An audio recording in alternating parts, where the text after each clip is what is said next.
Okay, hello everybody, welcome back to Better Quake Than Never, where last time we did a grab bag, and this time we're doing more grab bag, essentially. Last time was a mix of some mappers I had never played before, but will be playing again, and some mappers that I had played some things by before, but either not in a while, or never solo releases, like in the case of the Pulsar map known Kalinon, which I'm really glad I played, because that was really interesting. This time around, we've got several mappers that I have never played before, but once again, at least a couple of which I will be playing more maps by once we get into, I'm planning to get into Arcane Dimensions-based maps after this. We'll see if we can get through everything in my list prior to the AD maps tonight.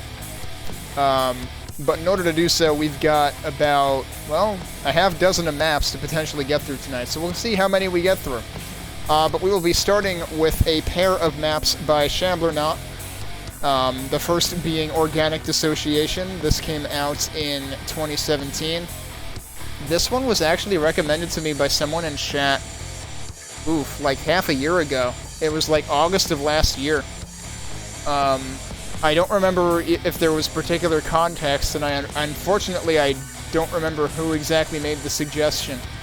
But that's the reason that Shamblernaut ended up on the list. So, and I believe, let me double check this. I'm pretty sure Shamblernaut also had some contribution, yes, to Alkaline.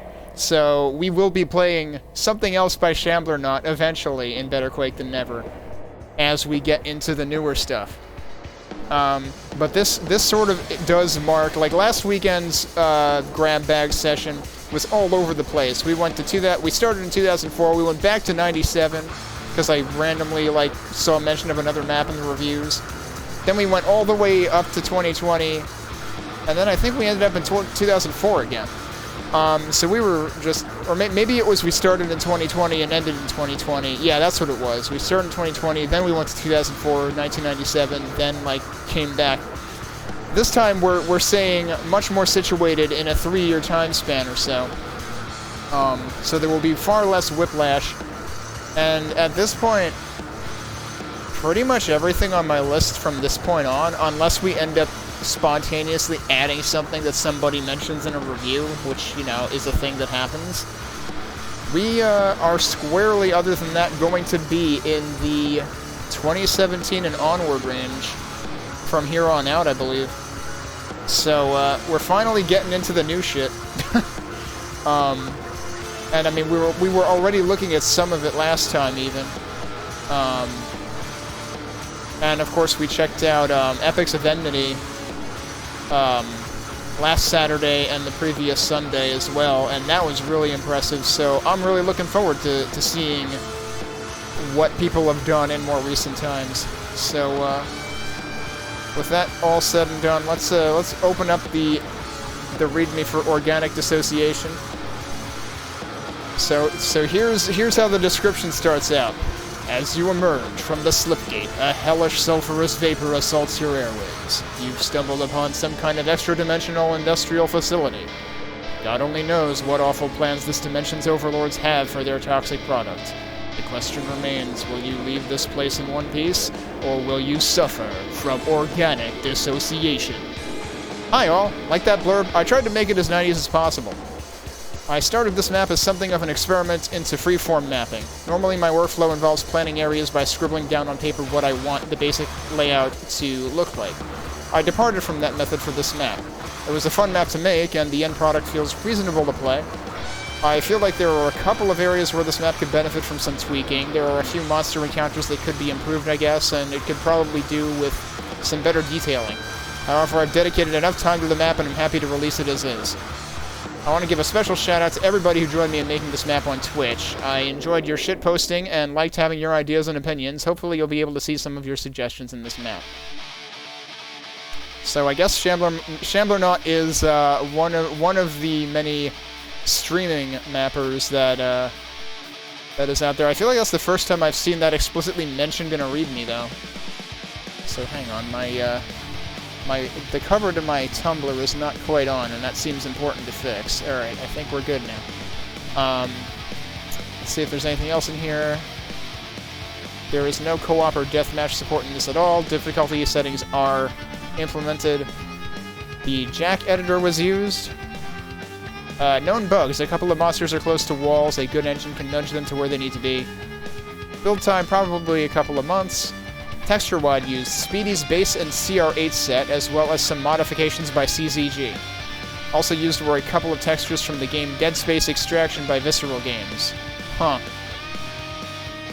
Interesting. Compile time was a couple of minutes. Fast Viz was used. Alright. Well, let's go ahead and jump into this then. Let me get... Alright, we got everything situated, I think. Hey, Zachy, how you doing? Hope you're well. We are just starting up the first map of the night. And the first of a pair by Shamblernaut. But we're going to be playing... It's another kind of grab bag tonight, and we're going to be playing maps by... Every mapper that I'm playing a map by tonight, I've never played anything by them before, so it's going to be entirely new from that standpoint. Everything is within the last half-decade, and some of these we will be playing more maps by these mappers in other works that are further down on the list. In Shamblernaut's case, he has also contributed to Alkaline, which is one of the last things on the list, but definitely not least. Alkaline is definitely a thing I'm heavily anticipating playing, so let's see how this goes. As always, we're playing on normal difficulty. Oh, you got your booster on Monday? Well, I'm glad to hear you got it.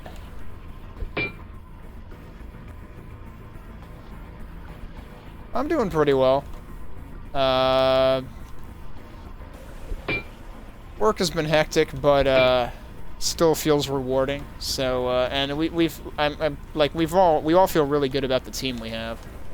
And in terms of my off time, you know, I've been getting into anime again a little bit. Yeah, I thought that would hurt. I tried to grab the... Is this ladder even... Does this ladder work?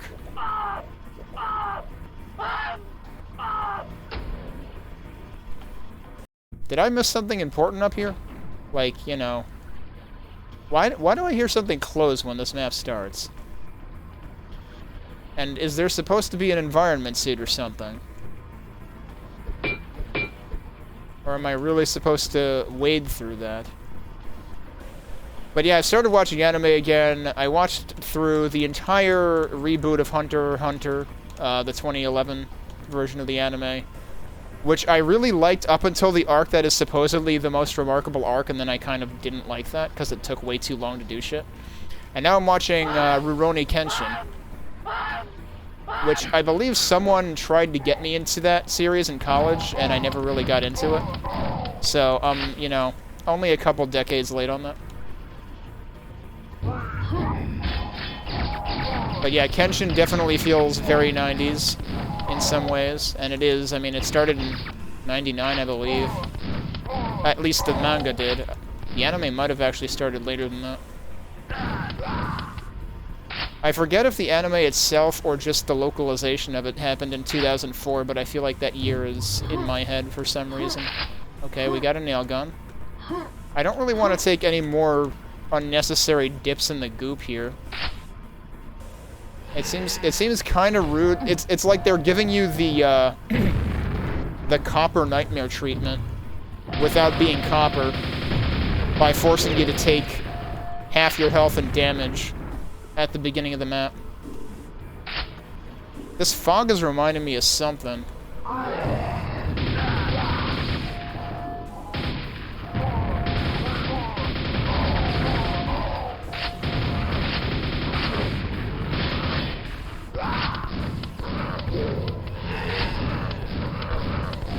This map is plenty rude so far, so I feel well within my rights to be playing on normal. Oh. He might have gotten hit by one of the enforcers. Interesting switch texture.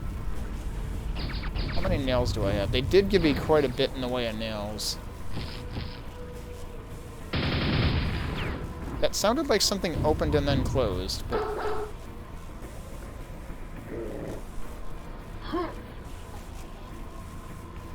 And then this was also a completely different direction. Like, okay, that's entirely right where I was. You know, I am curious about one thing. We go back down here. One of these has a light. That was probably the one with the nail gun on it. Just seems suspicious that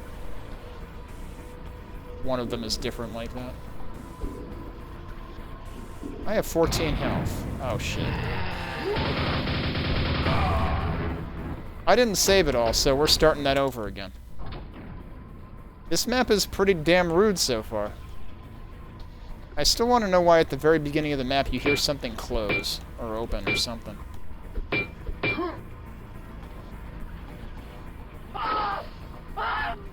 I got my sense of direction all mixed up. Let's just redo that. Alright, what direction is that? I'm not even sure. That's the ladder, right? So wait, is that? I want to say that was the ladder, so are we just going straight? Yeah, we're just going straight. Okay.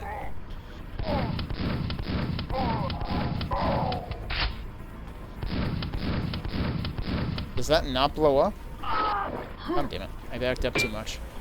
I thought that might open. I guess not.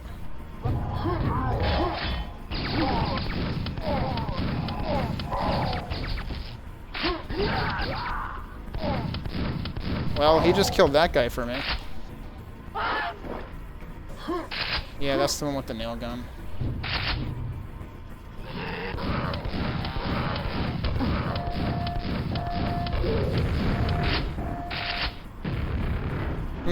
Should I just go for this right away?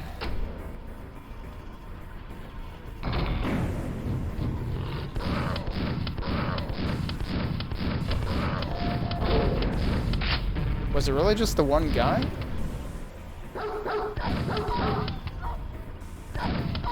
Kind of getting Doom 64 vibes here between the fog and the red lights and whatnot.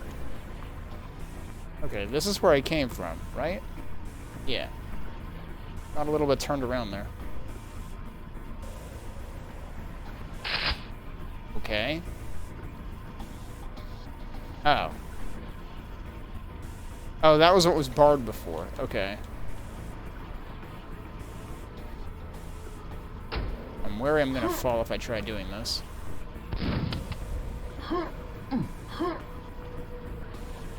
Alright, that's an interesting aesthetic. You would think that would be something.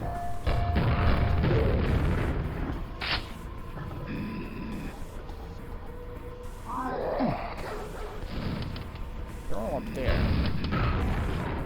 Okay, they're dead.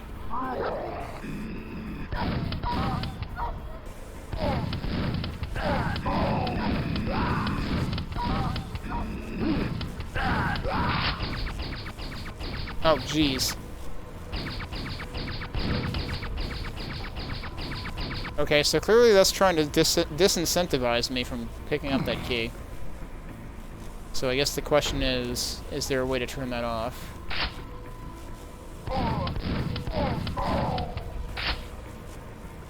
Oh, is this... I think this is the other side of that place I was at last time. Okay. Well, let's see if being on this side first is helpful. Is there a reason to do that?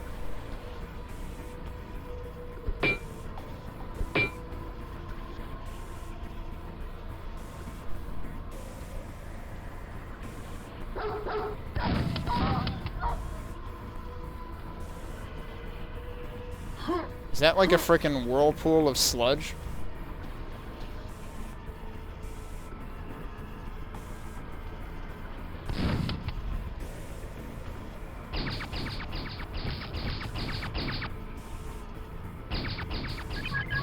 That's what I thought. You can just outrun it. Okay. Oh, I'm almost full on nails. I am full on nails.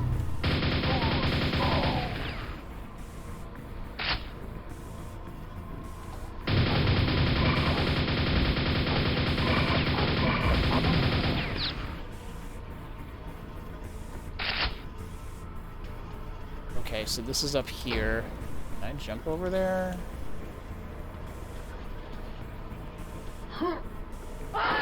No. Maybe. I don't know how like stray for turn jumping works in Quake to make you jump farther. Well, that worked. And there's nothing here. So you're supposed to get here from somewhere else. Okay, in that case we'll just go back and pretend that never happened.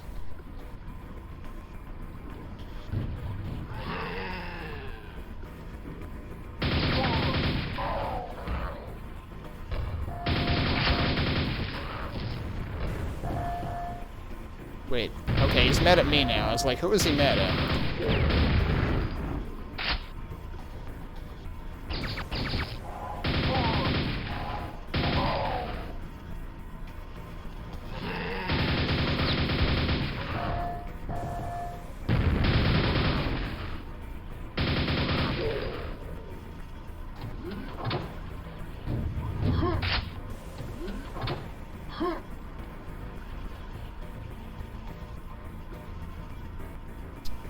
I can picture the map this is vaguely reminding me of, although I think it's mostly the fog that's doing it. Oh, hey, look at that. Guess I'll take it. It was, oh man, it was part of a small pack, and it was the one that had the mechanism where you were, oh yeah, the name of the map was Telefragged. Because the mechanism was you were telefragged and you couldn't actually, like, attack or anything. Until you, managed to reconnect with your limbs or something. This is the best map ever because it's green? But doesn't that only make it half the best map ever? Because it's green, but it's not Greenwood. Telefragged with some Rubicon Rumble Pack. Okay. I should have remembered it was part of that. I'm really suspicious about that whirlpool.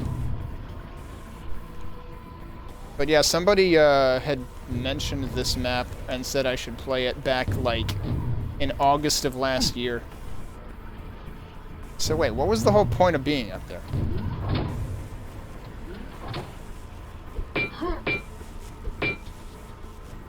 Oh, it was you. Okay. I wasn't sure whether it was even... I couldn't remember if it was even mentioned in one of my Quake streams or somewhere else.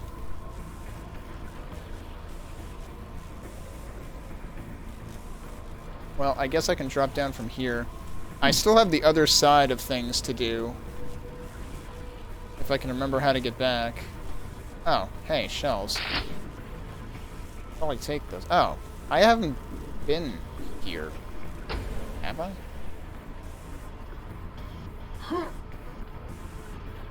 No, I have. I guess. This doesn't look familiar, though. Oh, shit. What? He just jumped across. Yo, John Travolta can jump now. He seemed a little confused there, though. Okay, well now I'm almost out of nails.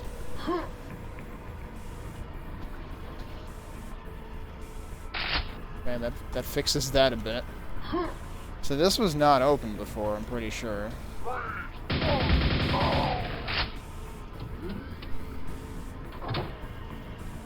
Oh.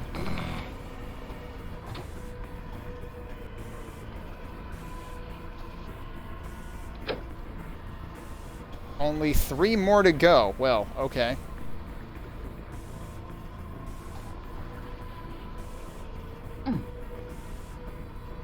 Oh, I think this is... Incidentally, I think this is the way back. Okay. I need to check out the other side.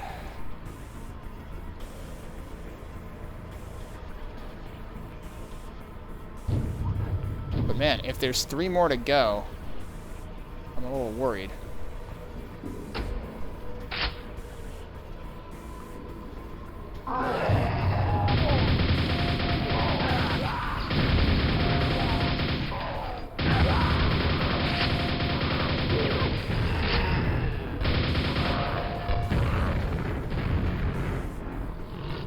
Come on.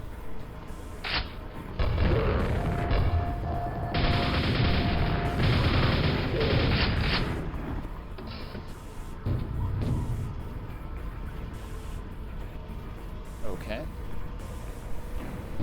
Yeah, I probably have. Wait, oh, this was where I had... Okay.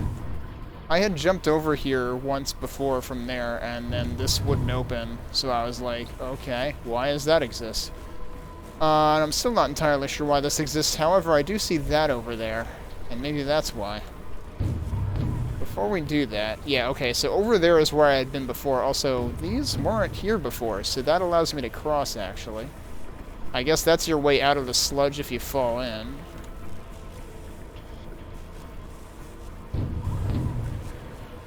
Hang on, is there anything... Oh! Uh-huh. I also haven't found the super shotgun, which I'm assuming is also something I've just completely overlooked. The nail gun was in here on top of that. They were nice enough to try to light up that one particular platform. This would be leading back towards the beginning. Can I actually get up there?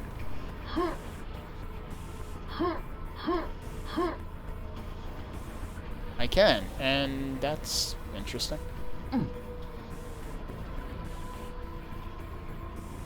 You think there's no super shotgun in this? Wow. That's an interesting choice. Inaccessible.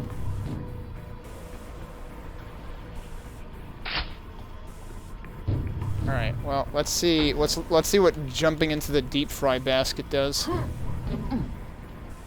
Well, I guess it gets us over here.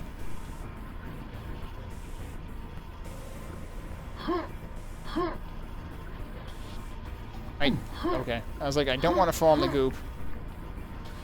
Danger, high voltage. Is there something I can press on one of these? Or can I jump in there? It makes portal noises, but it kills you. Okay, so don't do that. Man, but that was the one thing I was the most curious about in this map, and all it does is kill you. I'm sure there's more meaning to that eventually. That looks like a switch that I probably need to actually press when I'm over there, because it's probably... Yeah, that's not a shoot switch. So that's something I need to figure out, is how to get over there. So I've been over here before. Of course I can't get to it, because I'm bad at jumping. Wait.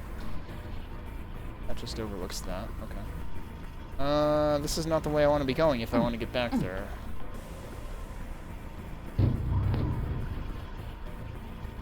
Okay, so where...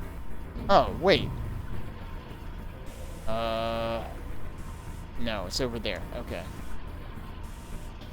Have I actually been in there already?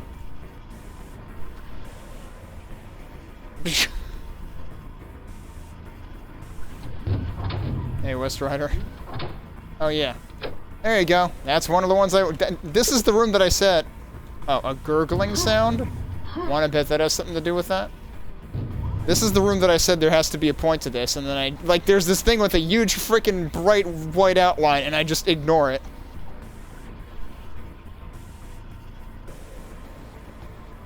This was where the armor was. That was the first secret I got, I think.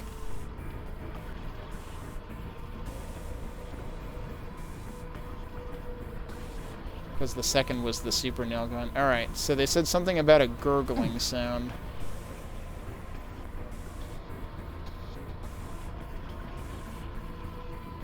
I still don't even know what this key is for, come to think of it.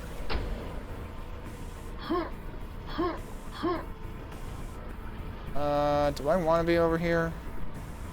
Yeah, because I want to get over here again. I'm assuming this is still going to kill me. What? Well, congratulations. I haven't actually finished the map, but I found the secret exit. So, the whirlpool kills you until it doesn't. Well, we're gonna leave that for later, I guess, because that's not actually the end of the map. We've still got more stuff to do and more things to kill. Huh.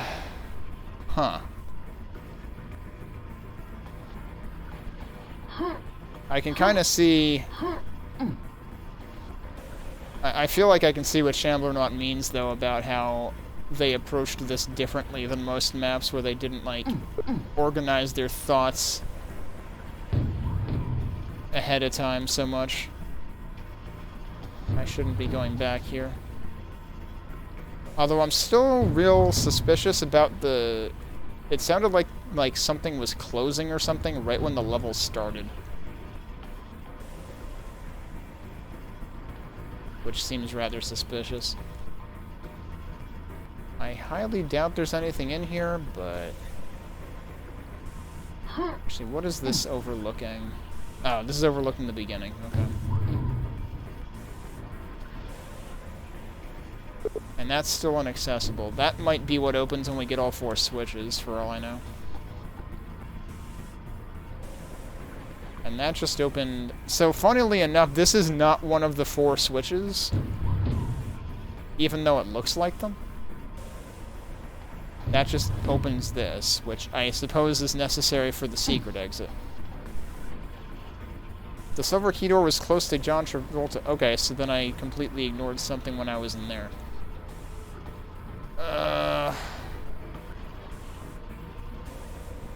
That was in here. Okay. It's very possible I didn't fully explore this. So this is where the silver key was. That's where John Travolta is. Oh. That could do with better lighting. Holy shit. Yeah, there you go. I assumed this was just a dead-end, you know, U-turn. And then I just simply went down here. So I did not see that door at all. But, to be fair, it's not very well lit. Okay, well, we got more sludge. That is not... I was gonna say, the Mega Health did not count as a secret.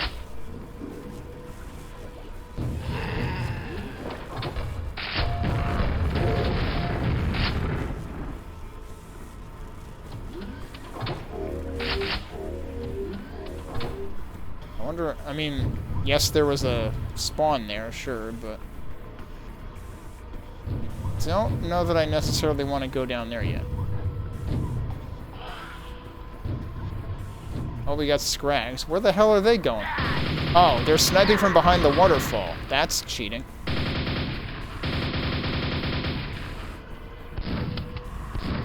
They're all sniping from behind waterfalls. This seems like a problem.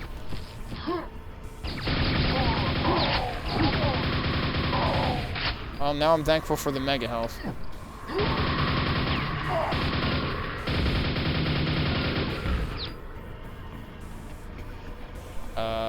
That... Going over there seems like a bad idea.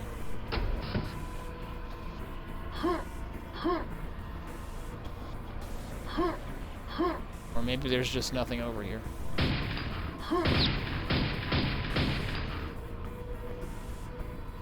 They seem to be inviting me to go out here.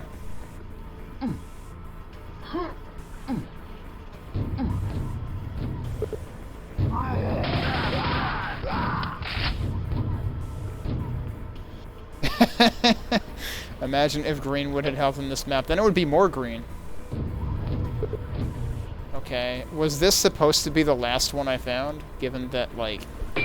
This might be the same inaccessible door that I was on the other side of before. This is fascinating. So I can go over there, or I can... Is this the same pipe? No, it is not.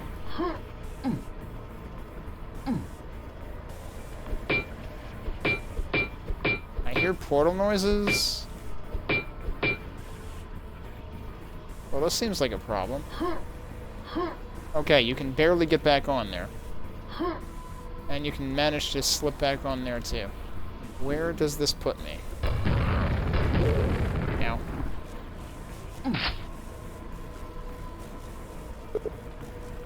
Oh.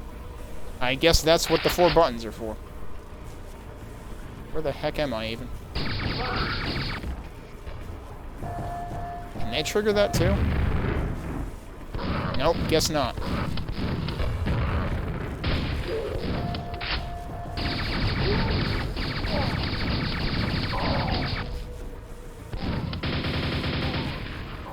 So, how am I supposed to do this without getting killed?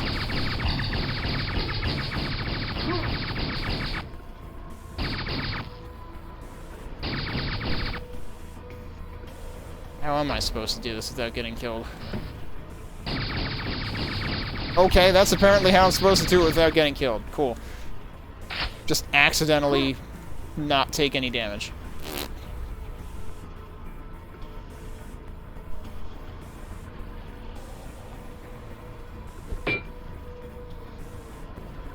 Oh, wait, and now I'm back here. So, I just never went this way before? Okay. Well, I need to go back through here because... Oh, shit. I can't go back through there.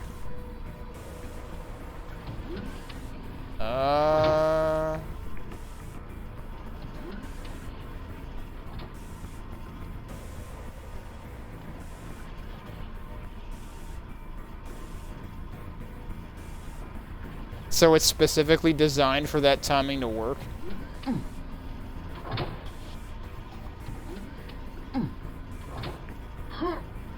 Well, so here's the problem. I need to go back through this shit if I want to try that again, because there was another direction to go. Did I save before I jumped down there? I did save before I jumped down there. I want to check something, because I came up here because I didn't want to commit to going this way. But what is over here? That's locked.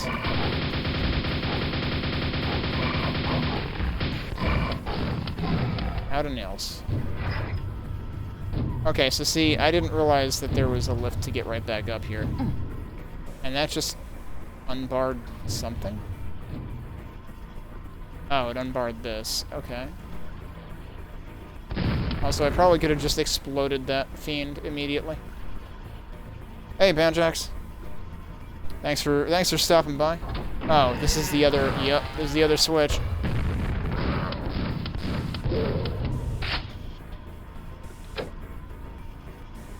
So... It seems like this map might require you to do things in the right order, otherwise you're screwed. Because I'm not sure how you would get back in here if you already went through the goop once and therefore used up the environmental suit, which wouldn't be like if they had respawned the biosuit, it wouldn't be a problem. But they didn't. That seems problematic. Maybe I'm overlooking something. Like maybe there's another shortcut to get back up here that I didn't realize. But if not, then this would be a problem. But that's why I saved to a different slot after I came down.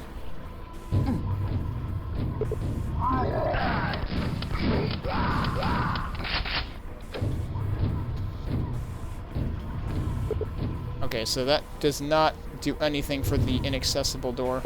It only does the bars.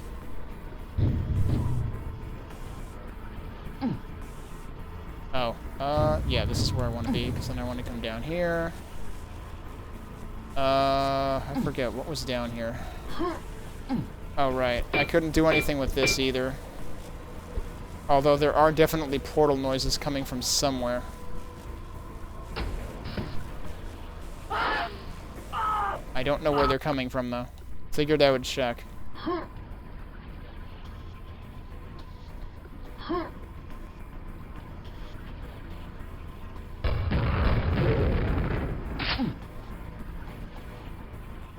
This is what was barred before. So now we can go in there. But there's also dudes up here.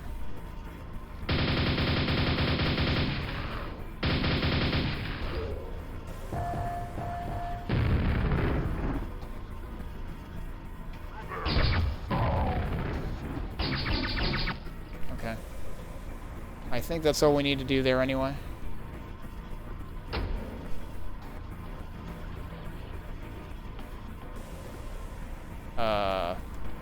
that looks painful. Oh, that looks more painful.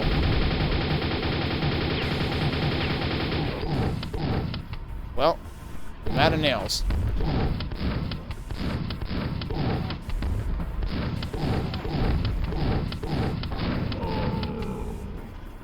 Interesting how that barred over the sort of grinders there. Okay, so this is the main exit.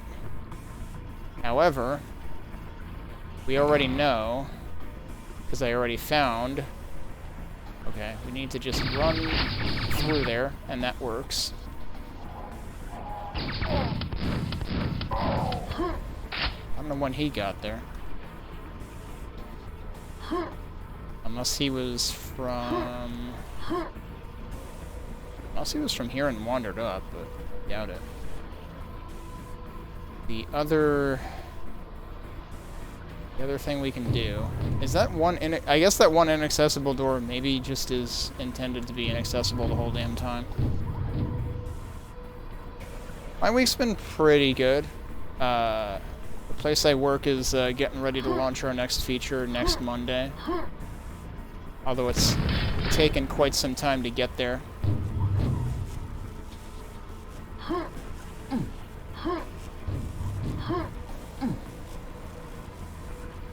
You know, that corner is kind of suspicious. Okay, no it's not.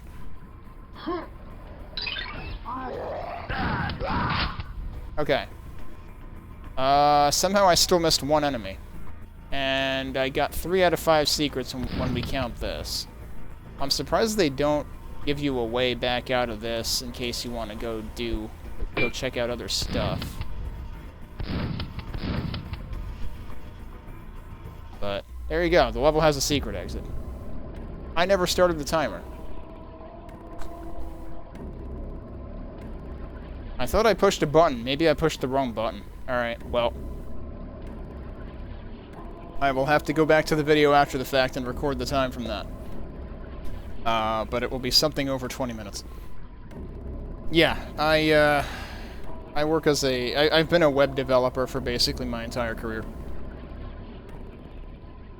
Largely front end, but lately I've been doing more full stack stuff on previously Node.js and now still Node.js, but as part of a Next.js app is what I'm working on at my current place, which has been interesting enough. So I actually find myself enjoying back-end development, although I sometimes debate whether it's truly back-end development. But I mean, it's working with a database, so. Alright, thanks for stopping by, West Rider. Yeah, I have been very fortunate in my career to where I've generally been able to, you know, be in places that I enjoy / believe in what I'm doing, and you know, when it gets to a point where I can't enjoy it or can't believe in it anymore, then I move on to something else. Alright, so that was Organic Dissociation. That was pretty neat. Like I said, though, it was a little, I guess if I were going to critique anything about it, the couple of places where you can't really, you know, go back or retrace your steps. So, the one-time biosuit in the Silver Key, beyond the Silver Key door. Also, just the Silver Key door to begin with was not well lit. If they put, even just, the key symbol in a place where it was lit so you, saw it there, and it wasn't just in a dark corner, that would have helped. And then the very end, the secret exit, you can end up... I mean, it's fine to be able to, you know, accidentally complete the map in, half the time. But it would be nice to give you a way back if you, just, you know, came in there out of curiosity, and then were like, okay, but I'd like to actually experience the other half of the level. An archivist, and you basically just deal with boxes of old files. Alright, that's neat. Is that, a lot of, organization type stuff? You actually have to, putting things in their right place and everything? And knowing how to find stuff? I'm not really familiar with that profession. Alright, let's look at the reviews for this.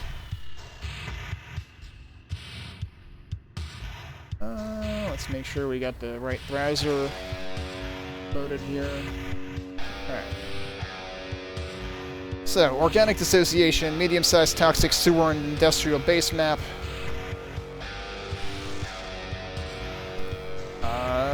Rated nice by editors, which is effectively a 4. Mostly rated a 4 by users. Jam Piece has really enjoyed this map. The bright green slime, the gritty corroded metal, the contrast between the two. Everything here is great. This reminds me a bit of the chasm from Doom 2, but with a much eerier atmosphere. I guess I could see the sort of superficial connection to that with the pipe tight warp walk, but... You always thought this map looked like it should have been part of an episode? Yeah, I could see that. Would have loved being in this aesthetic longer. I could also see it as, I mean, like, you know, every game has its sewer level, right? So, like, I could also see it being, you know, a transitionary level from one aesthetic to another aesthetic as well. But yeah, I could see it working in an episode too. Mike Taylor says, really enjoyed this one. In terms of atmosphere, it reminded me most of the second level of Quakespasm. That's a good point. That one had fog too. Oppressively slimy, sort of metallic, and also of Tronin's Sludge Factory. Have I played that?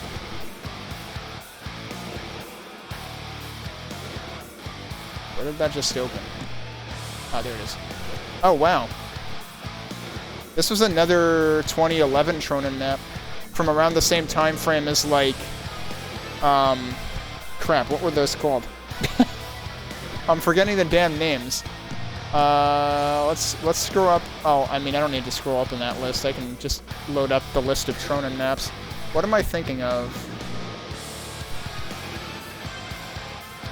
Yeah, I never played these. Oh, it's not... oh, man, they don't show up on this list because they were PM in Tronin. If I look for, yeah, Tronin and PM. I'm thinking of, like, Unforgiven and Arcanum. Those were also 2011. I didn't realize Tronin had other 2011 solo maps. Remember what I said at the beginning of the stream where, like, my remaining to-do list is, like, all 2019 plus after tonight's stuff, unless I find other stuff that I should be playing? Well, we may have just found other stuff I should be playing.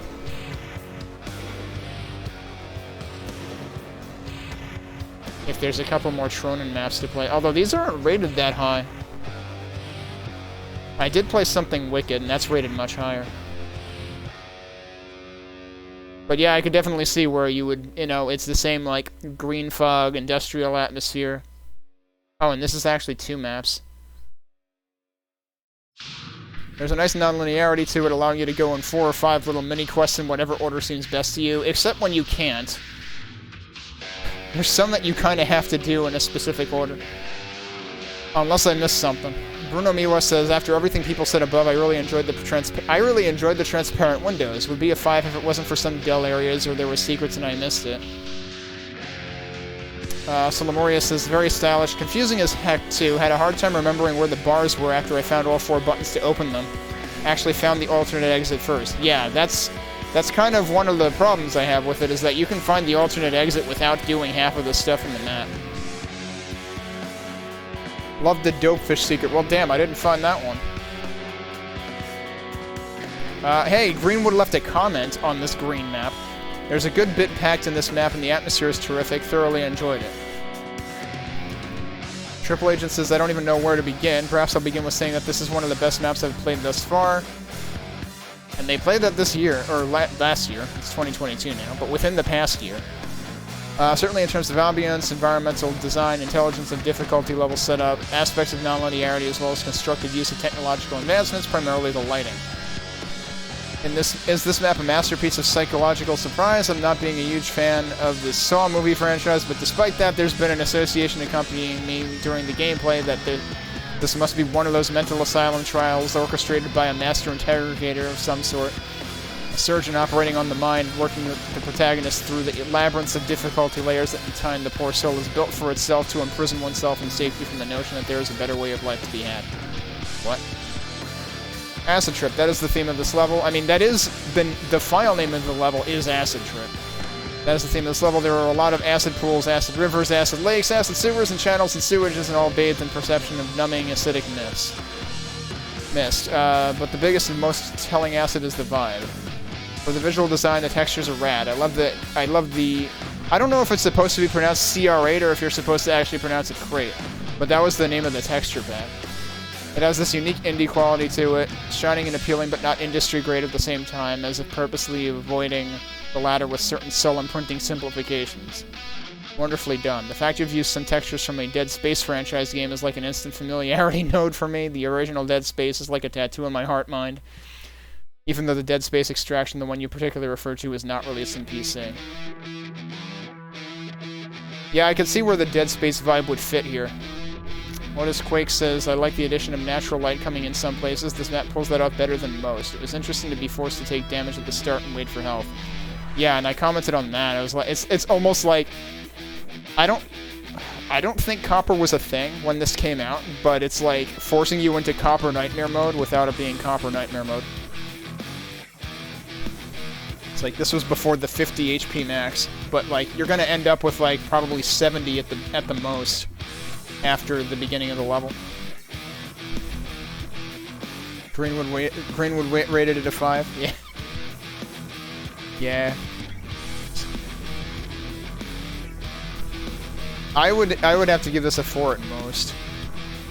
But it's certainly interesting and unique. And yeah, the atmosphere is a pretty nice change of pace from a lot of Quake stuff.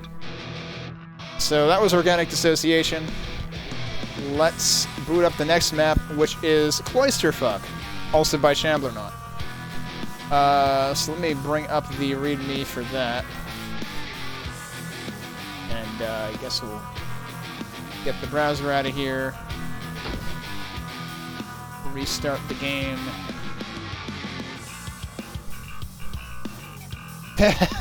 Alright, Banjax, thanks for stopping by. Hope you have a good night and a good sleep.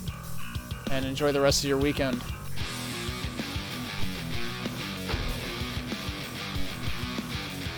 Alright, thank you. Okay.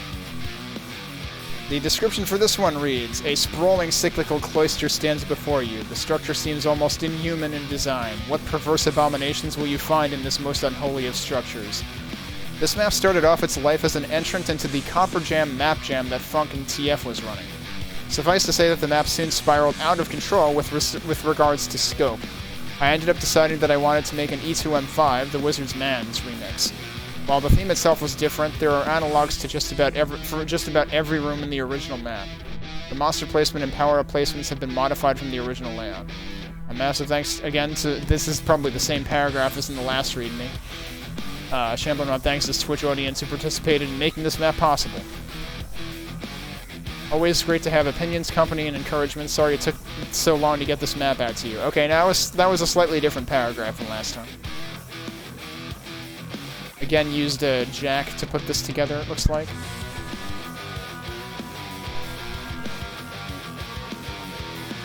Ten or so months on and off build time on this.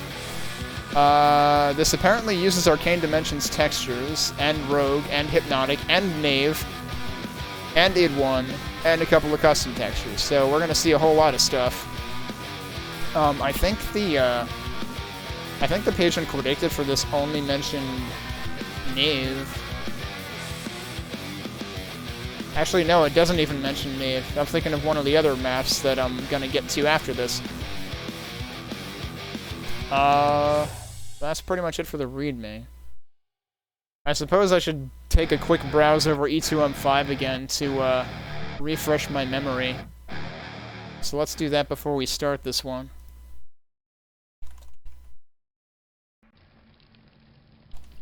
I know we've played other remixes of this map.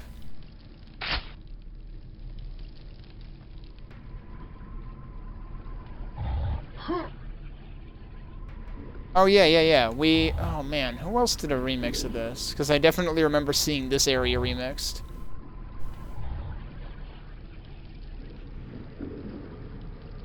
Is this the one that ends with the ridiculous room full of crap? I suspect it is. Yeah, and this has like a bunch of verticality to it.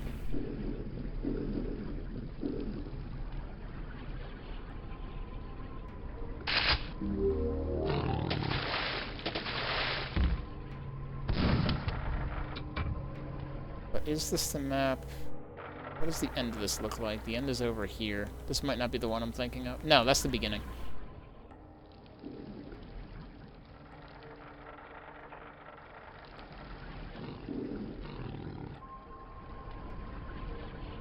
It sounds like the... Yeah, this is what I'm thinking of.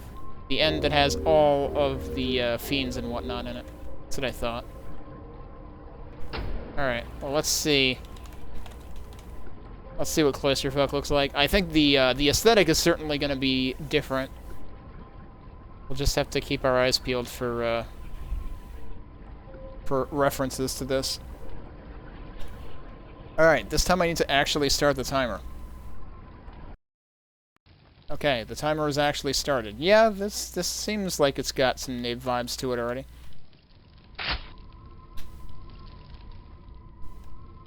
The beginning feels a lot more spacious.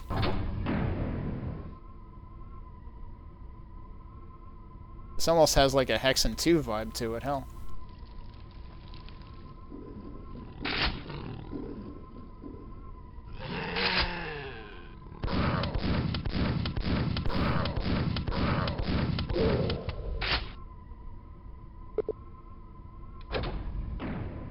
Of course that didn't open that door. Isn't this where the fiend was hanging out? I think it was. I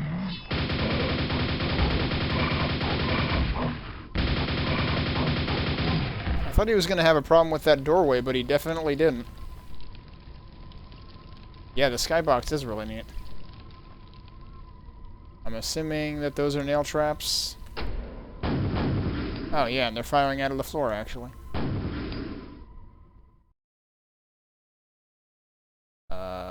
There's two ways to go here.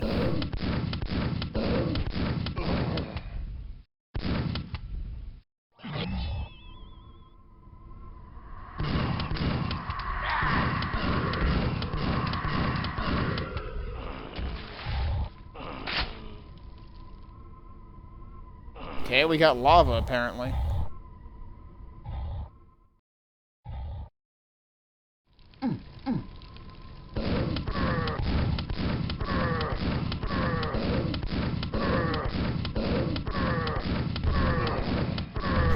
Okay. He's helping.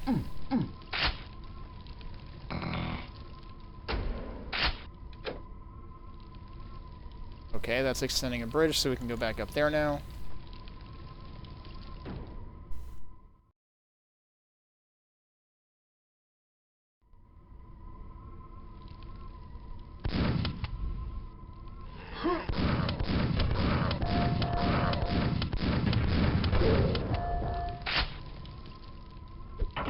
Uh-huh. Thunderbolt ammo, huh? Hey, nope, let me out. What the fuck? I'm stuck in the door.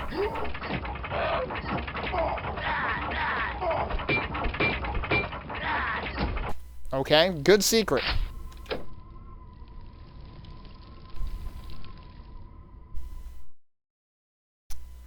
Apparently Ranger wore his full business attire and got his tie stuck in the door as it opened again. Alright, this time we're gonna frickin' run in, run out, and be on our way.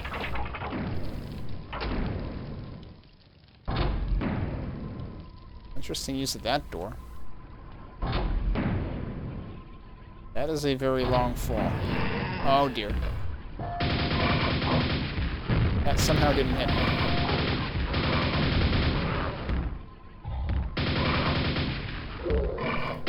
Thanks. Yeah, I had a feeling that was going to open and dump me at some point. Seized shut. That's the second door that said that, I think, and it's an interesting word to use. You don't often hear that one.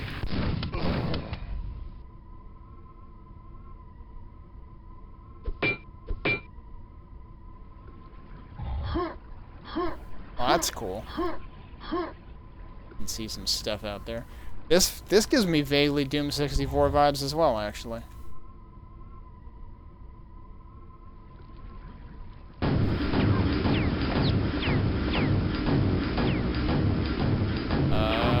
Yeah, those are shooting right down there. Some pipe dreams are just that, but don't forget to shoot for them before it's... Wait, what? Before it's too late. Is that supposed to mean... Is that supposed to mean that I needed to, like, aim for that to begin with?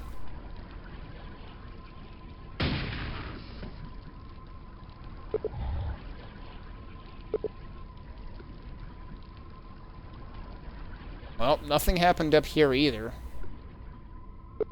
That's still shut. So, not really sure.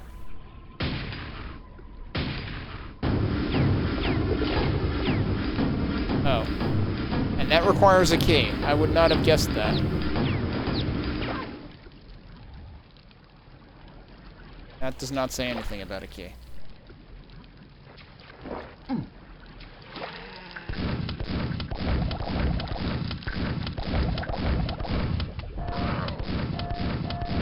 Oh, there's the key. And of course, that's not what you need the key for. That's where I came from, right? So where does this go? Oh god, no! Ow.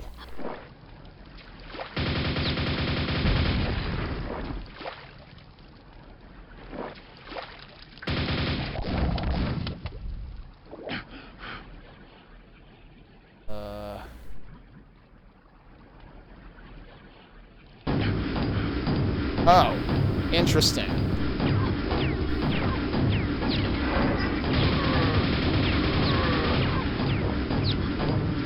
Where'd he go? Okay.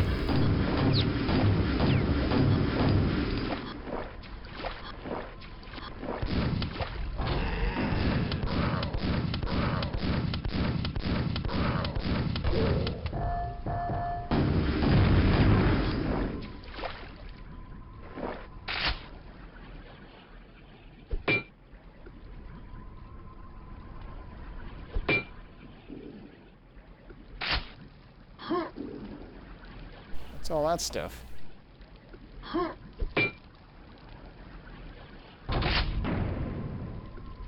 That looks dangerous.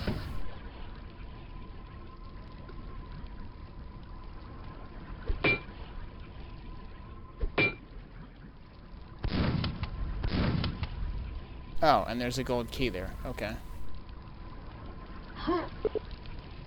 Defile the altar to proceed. The fact they have to tell you that... Oh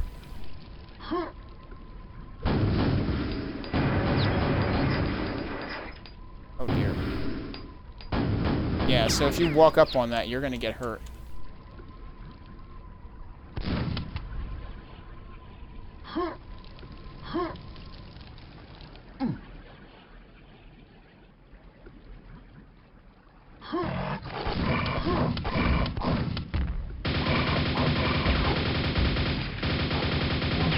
I'm assuming there was enough shot to sting on those.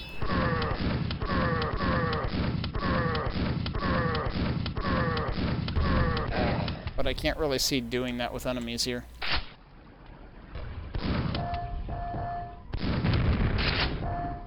Oh, okay. I was gonna say, have I seen an explosive weapon yet? Oh, that's right, I did get the rocket launcher. I forgot I had gotten that. Also, I need to remember the keybinds that I set up last weekend. Raise the platforms to access lift. Okay, but can I... Nope, there's an invisible wall there. Okay. Oh, so these need to be raised, and then it becomes a platforming thing.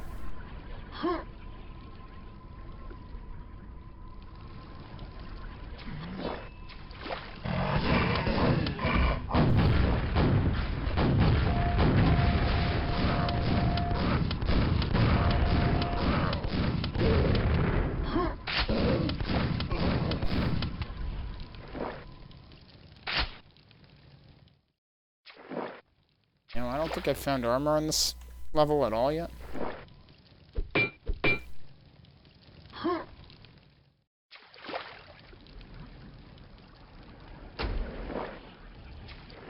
Okay. I would imagine something is supposed to open that.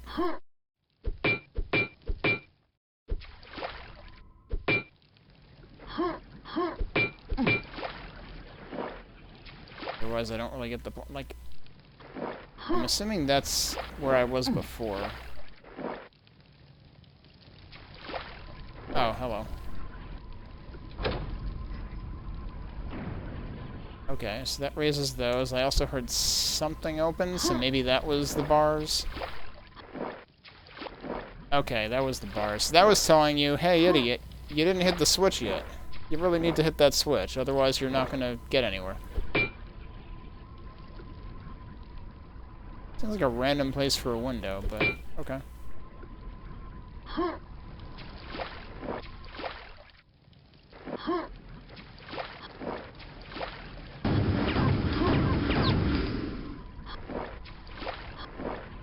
So I'm assuming that the platforming is going to get me up to where the key is. Also, what they did with the bars over there is interesting.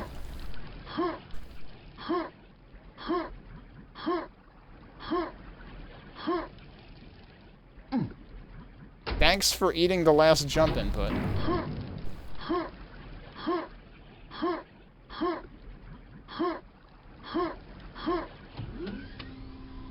That's a weird lift sound in this kind of aesthetic.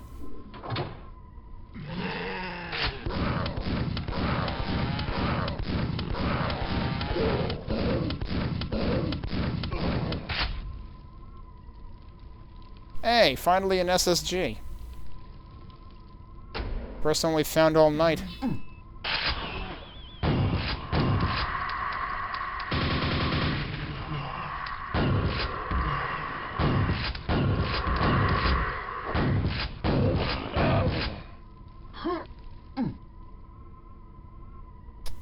Is that the same place I was before? I suspect it is.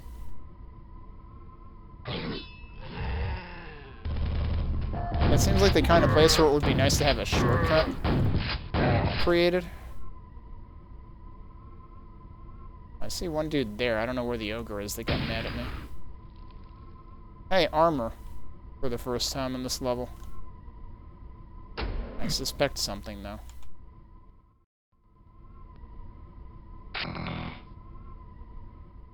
I thought I heard one of them, and then their alert sound got cut off. Ah, I see. It's the pain in the arch treatment again.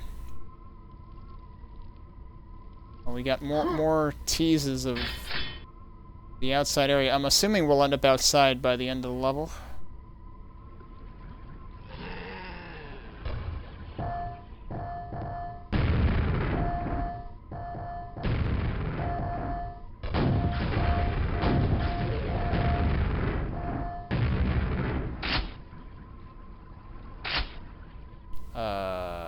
I don't trust this. Oh. Can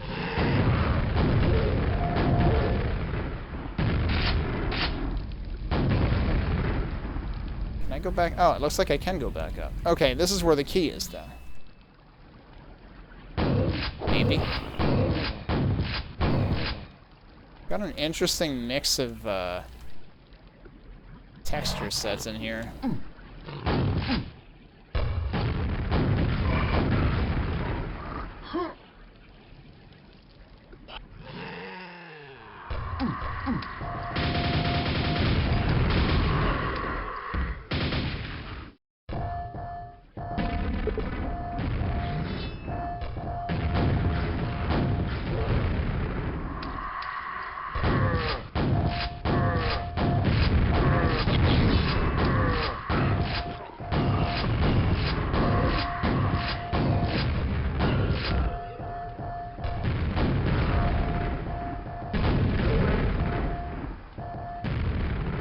Is there another one?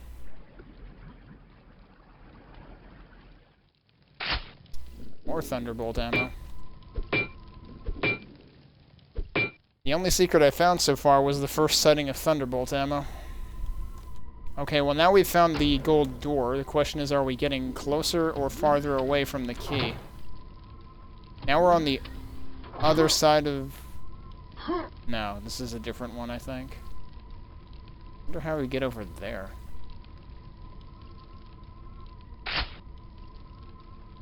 There's a whole bunch of health over there. That seems like it might be a secret. Huh.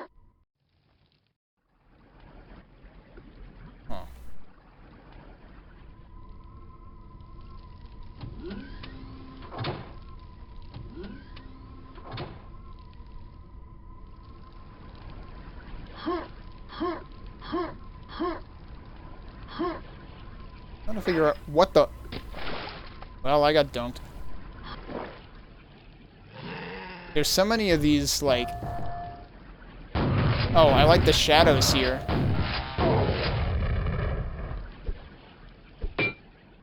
These shadows that are cast here. Okay, very strong portal noises there. These kind of shadows are the kind of thing you'd expect to see in, Dimensions of the Machine. Also, surprise, quad.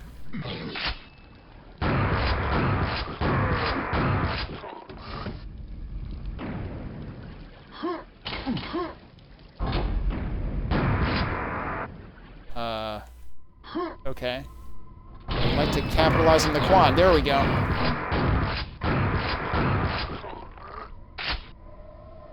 And this is... We're not nearly done with this level. What the fuck? Yeah, that's the exit, but we've got 20 enemies left. Excuse me. We're not done here. Also, why am I hearing portal noises everywhere?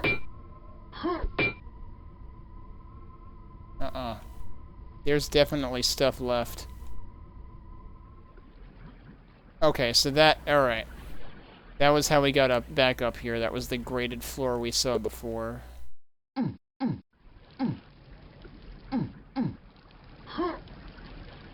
Oh, this is... Okay, this is the part... This is the part that was overlooking that. I could have sworn the silver key was originally teased, like, from this area. What I want to do is... Oh, that already went back up. Okay, interesting.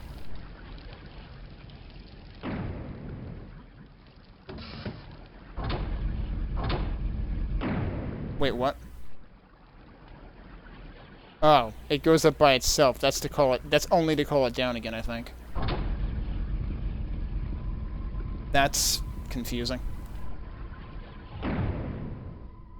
Okay, yeah, I never went this way.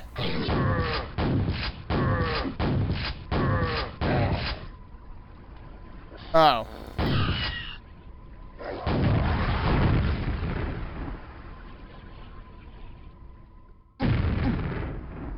And apparently this way is where the Thunderbolt was the entire time.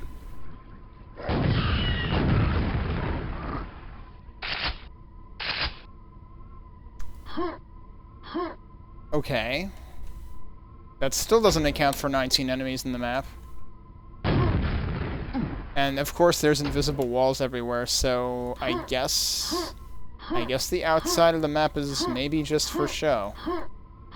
No, there's... Come on, there's stairs and everything there. Don't tell me that's for nothing. That's the coolest looking part of the map.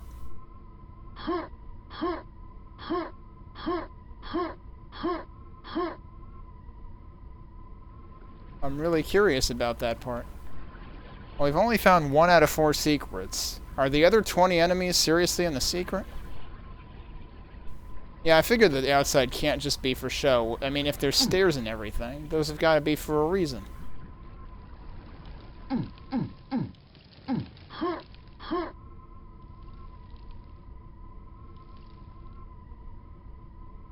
I realize at this point I'm going basically back to the beginning of the map. But this was like the only quasi-outside section we had seen was this.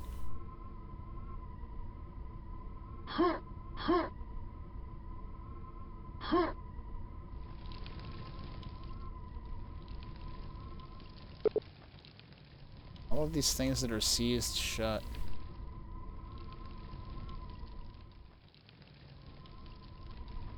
I don't know whether there's actually ways to open them, but there's been quite a few of those.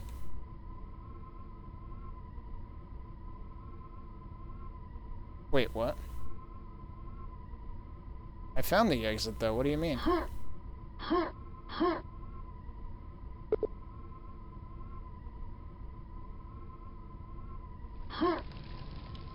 Like, at this point, I'm not looking for the exit. I'm looking for... Oh, or are you talking about the way to get outside? Is that what you mean? Ooh, look at that. There's stuff down there. I never tried going down there, because, you know, lava. Usually bad for your health.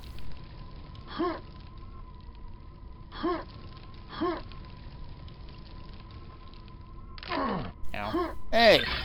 Remember how I said it took forever for me to find any armor on this level? Well, go figure. If I had just looked around a bit...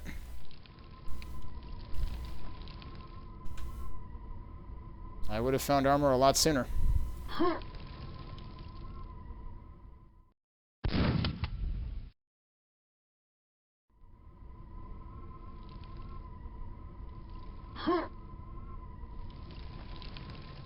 So now we're halfway on the secrets. This is also seized shut, right?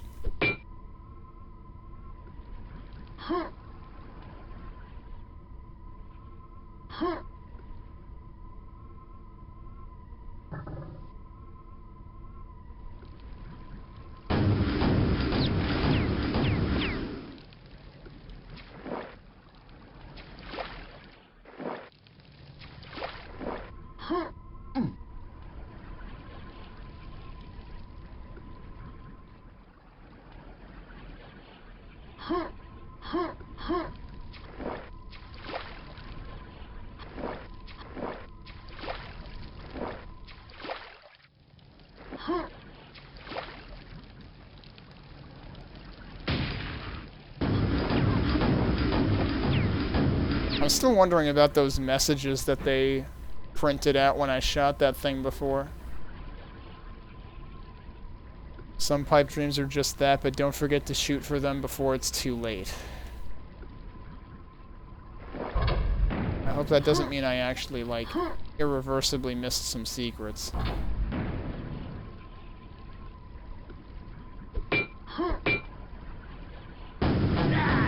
Ow.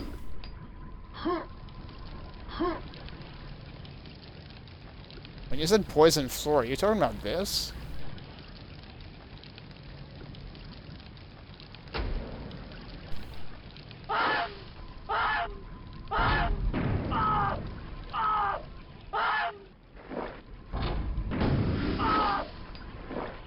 Doesn't seem to, there doesn't seem to be anything hiding in the goop here.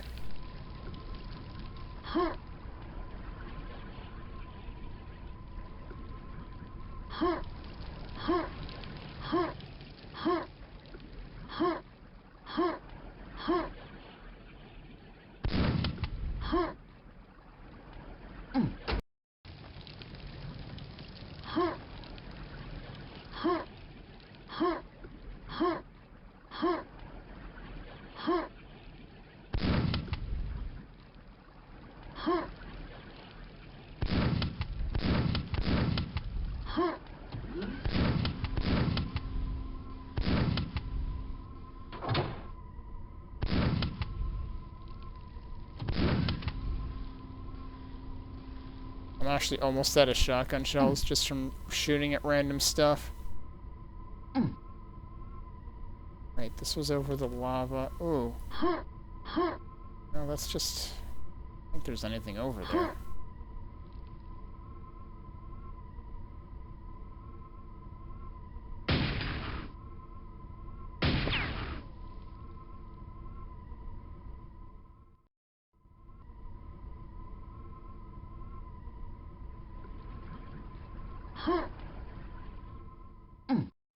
You're kidding. The things that shoot at you?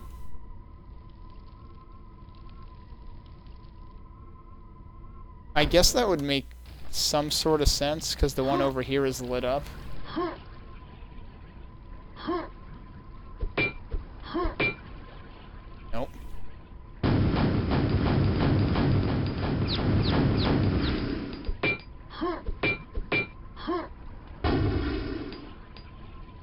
Is this what you meant, though? These things? Because... Doesn't seem like it.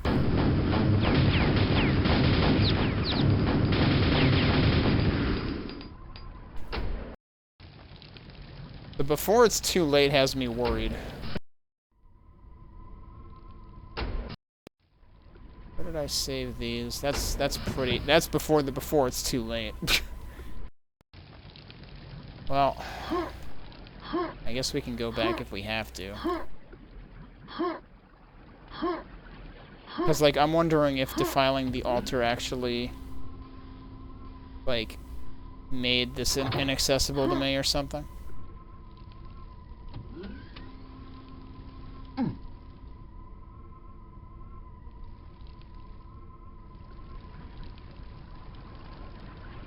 You know, I never did press that switch.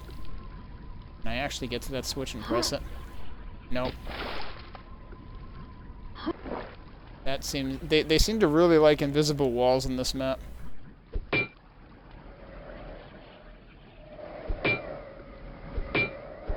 That's right, though. There were the portal noises here, too. Although this is about where the quad was, and I don't know if that's actually what the portal noises were entirely about. Why does...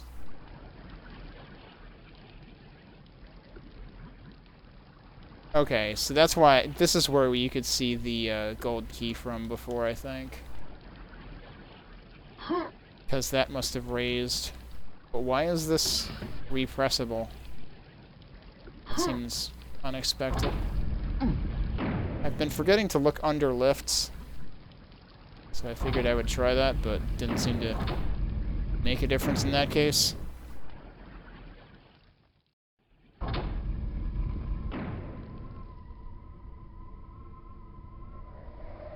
And then there's portal noises here, too.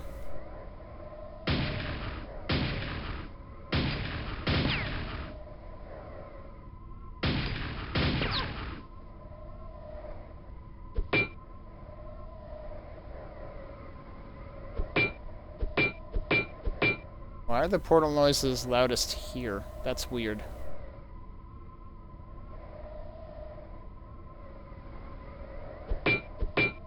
Like, I'm wondering if that's not actually anything of consequence. What the heck is down here? There's a dope fish down there. There's multiple dope fish down here. What the hell? I feel like that's not somewhere you're supposed to be, though. Oh yeah, everything down here is dope fish, apparently. Like, what?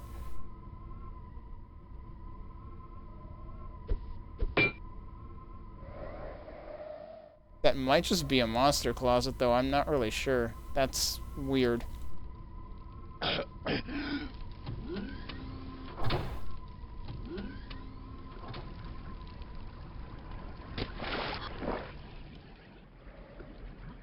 Alright, what about this one?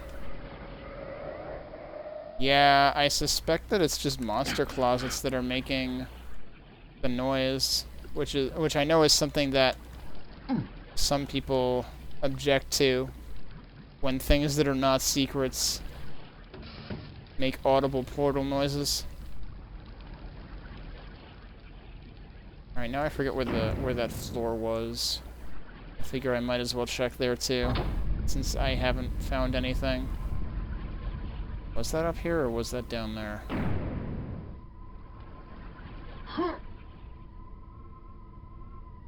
That's odd. I guess they're all like that.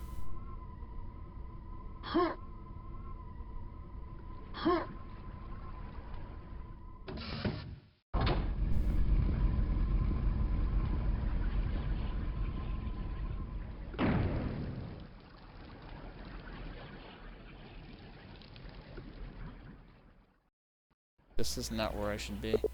Although I could also see... Okay, no, that's really nothing. So the seized shut doors are... I don't know why they even bother telling you they're seized shut if there's nothing there. Alright. Let's take a look around here. You want to bet this is actually... So that actually is the other side of the one that tells you that.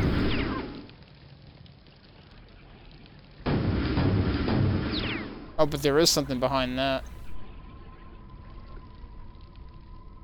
So, yeah, what Mopibloke was saying is definitely correct. The question is, what do you do about it?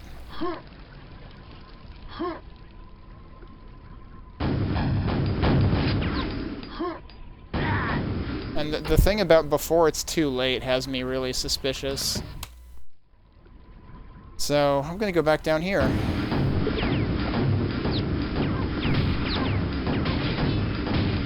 Oh, did I save after I shot that? I guess I saved after I shot it.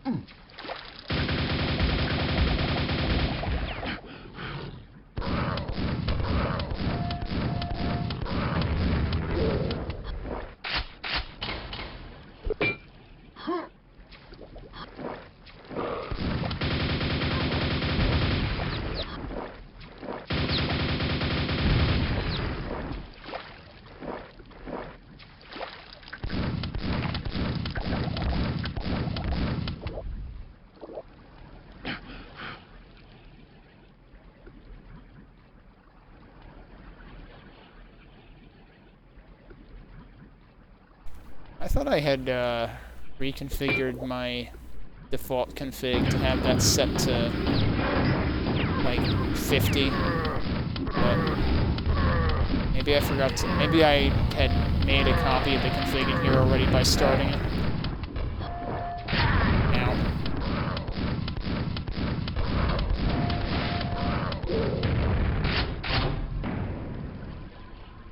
Okay, so here's the thing.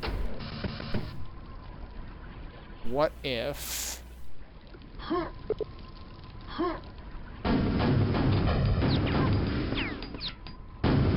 I can't get back there right now.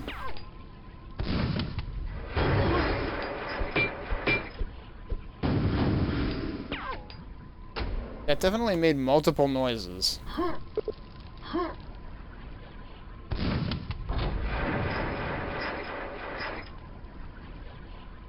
That made all sorts of noises. Why did that make so many noises? Is it really just that? No, it's definitely not just that. Like that before it's too late comment is really sticking in my head.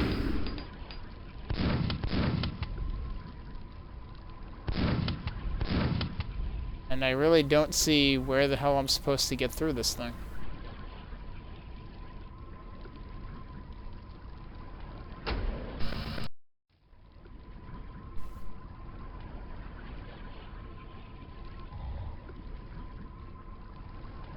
Oh, could I actually sequence break this whole thing?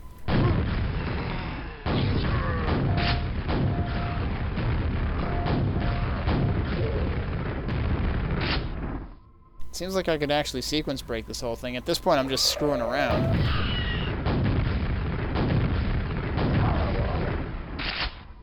I mean, I effectively beat this map in like 15 minutes, but we had like 20 enemies unaccounted for.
There is still another one.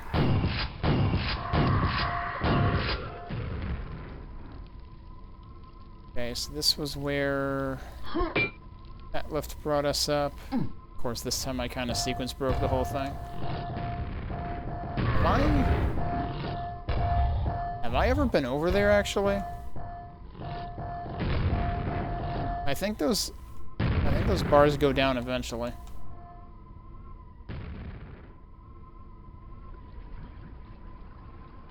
Oh, that's probably where we end up coming back up.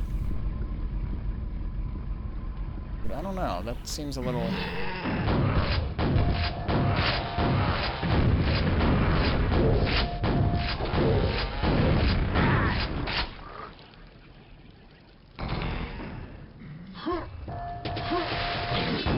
Alright, I sequence broke this whole part.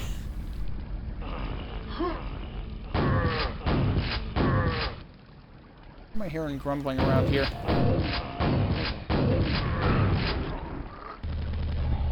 Oh, okay, they're mad now. I guess that key was always up there, huh?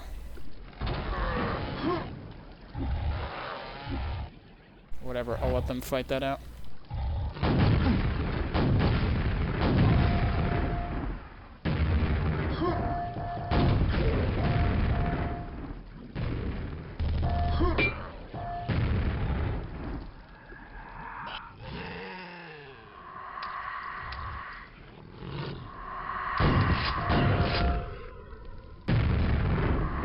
Yeah, this should be where that room was.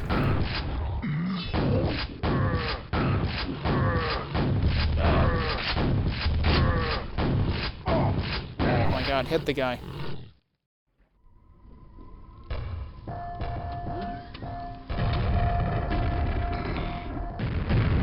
Okay, the mystery remains how to get... Oh yeah, that's right, I never did figure out how to get over there. I mean, sure, I could just... rocket jump over there, but there's probably another way. But I guess we can do that for now.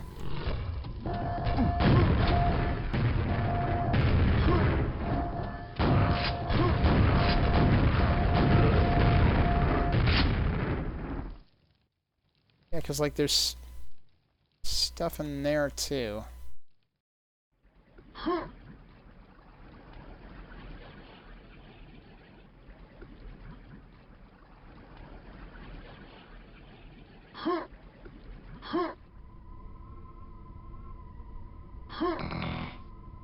Also, none of this counts as a secret.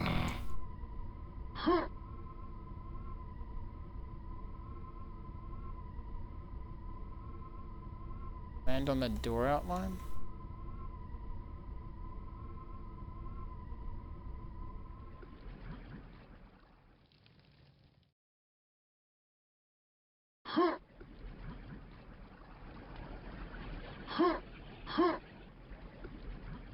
So wait, this is the sealed shut door, right? Yeah.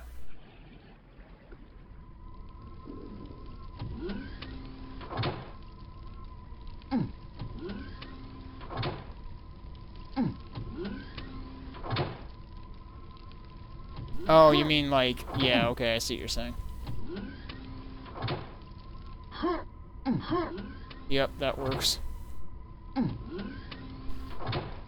I'm surprised that doesn't count as a secret. Of course, this is when they dunk you.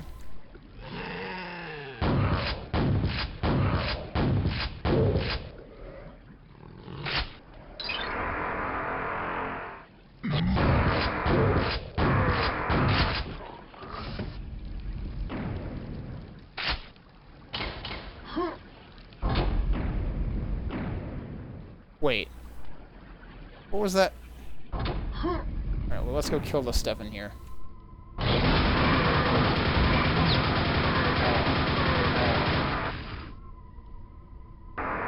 So at this point, we're squarely back here again. What? Is that just calling this?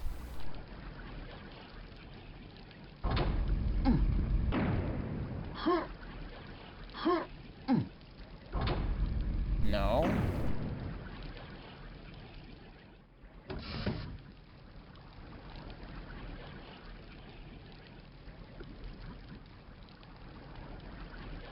I'm very confused.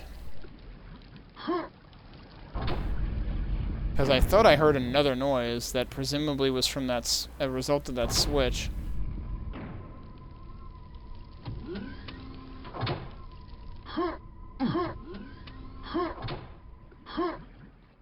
Nothing has changed up here. Yeah, so I'm still completely at a loss. When it comes to what the hell they want you to do. In this part. Of course, now I've sequence broken this, haven't I? Because I don't have the silver key.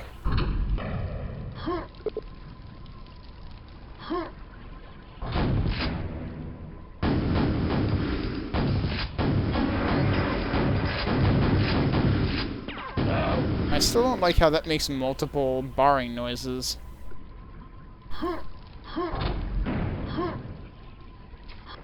It doesn't affect either of those, so I don't know what the bar noises are about.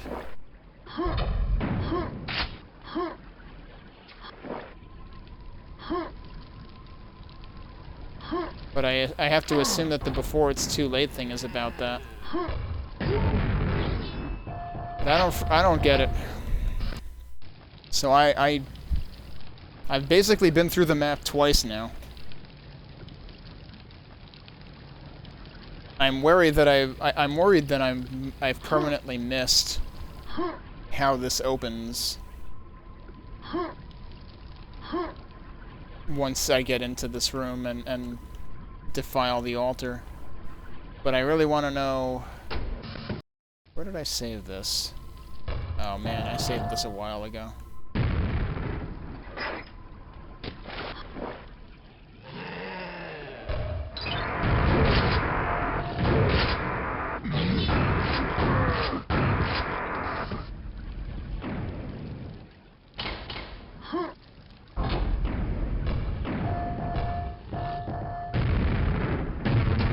I'm still suspicious about that. Hang on, I want to try something.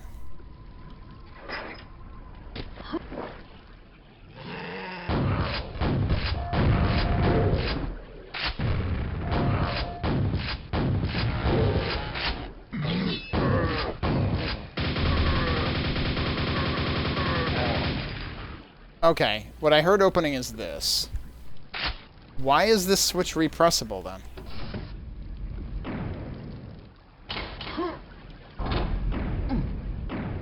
But why do I also hear something close? Or at least that's what I think I'm hearing. Like, it sounds like there's an extra sound there. I don't frickin' get any of this. This stage has me very confused. But anyway, at this point I give up. If we want to see what the hell's outside, I'm just gonna fucking no-clip because I don't understand how they want you to get out here otherwise.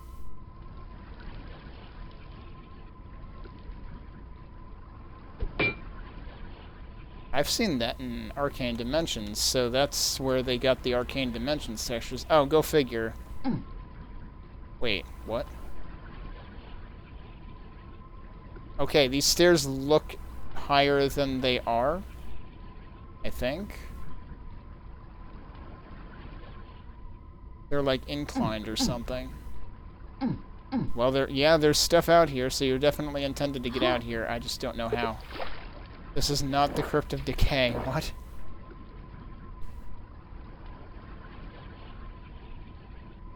Oh, are you fucking serious? Now I remember the pipes. The pipes were in the one area I didn't revisit. It's an inaccessible after you leave with the silver key. I technically didn't leave with the silver key in this save file because I sequence broke the silver key. So does that mean I can actually still... Can you not... You can come back to that section though, can't you? So that part still confuses me.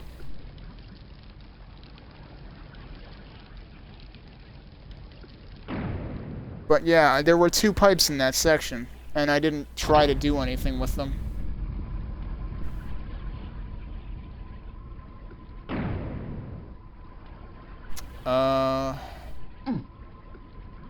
Yeah, actually, it would have been here. It would have been here.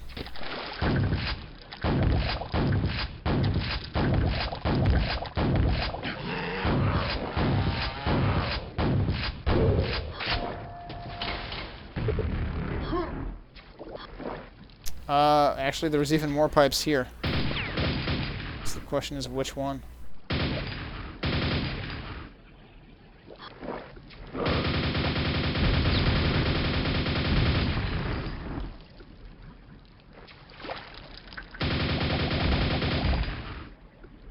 Going too far already? This is probably too late. It's probably after you come out here. Weren't there other... Did I just completely ignore the other pipes? Are they actually up here? I remember other pipes. Unless they were through there? When did I go through there before? I honestly forget.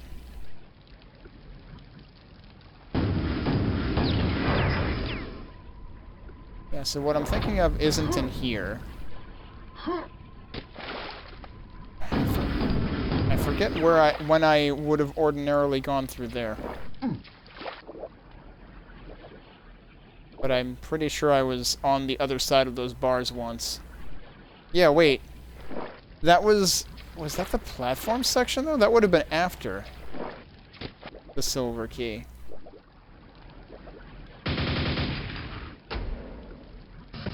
Well, I'm still unfortunately confused. So this is before that whole entire thing. Oops. I don't particularly care at this point.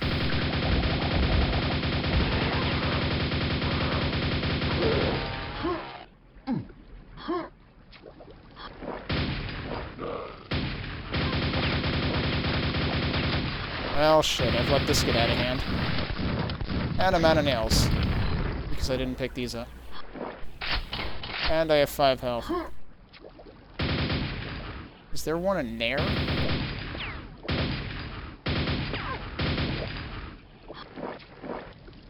I don't know. That's not giving me any feedback.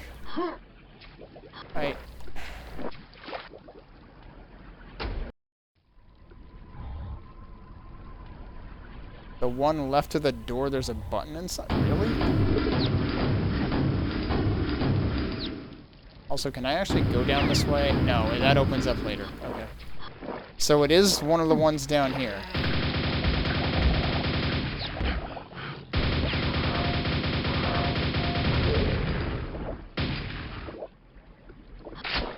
You're saying it's this one.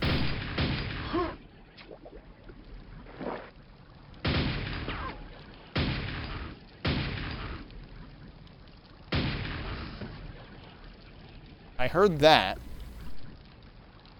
There's no feedback. Yeah, okay, that's more obscure than I would ever care to even ponder.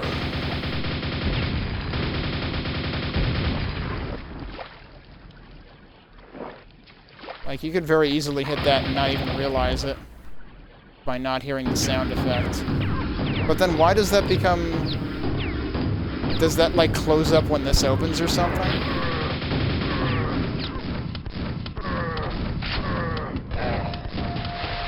Yeah, this is a great ammo situation. Alright, at least I have shells.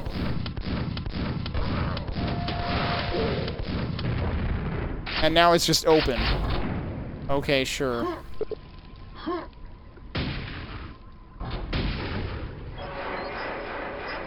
And now they don't even... Okay, so I guess it only counts as a secret if you jump through it? I don't frickin' know. Unfortunately, this is like before you even have the super shotgun. But yeah, this is where the other enemies were.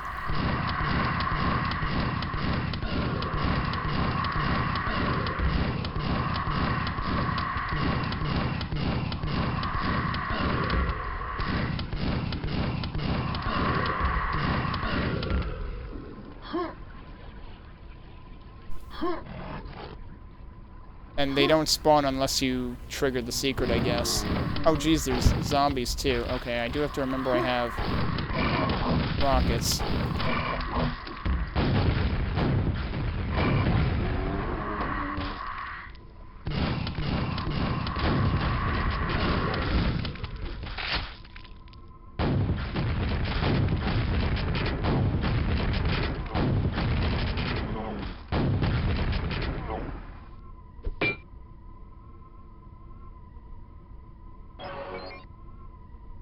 Even more mega health, okay.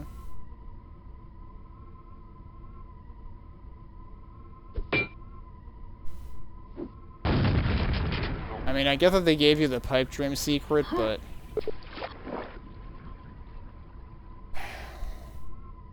Nah, this is way too obtuse.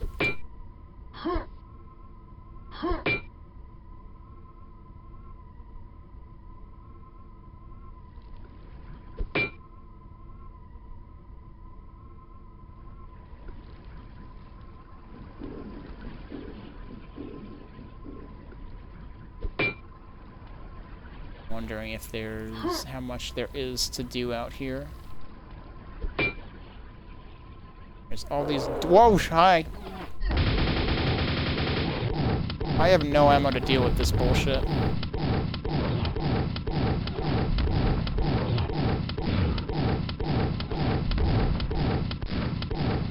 And I have no cover. Like, yeah, okay. That's why they had the mega health, I guess. Sorry, there is nothing here.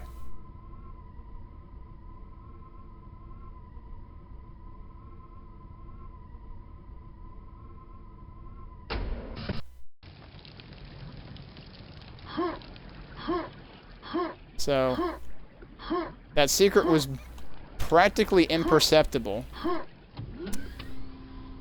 You have a bunch of enemies, a rather rude Shambler encounter with basically no cover, and then nothing? Unless he's lying about there being nothing. But at this point, nearly 40 minutes later, I'm ready to just stop thinking about this map.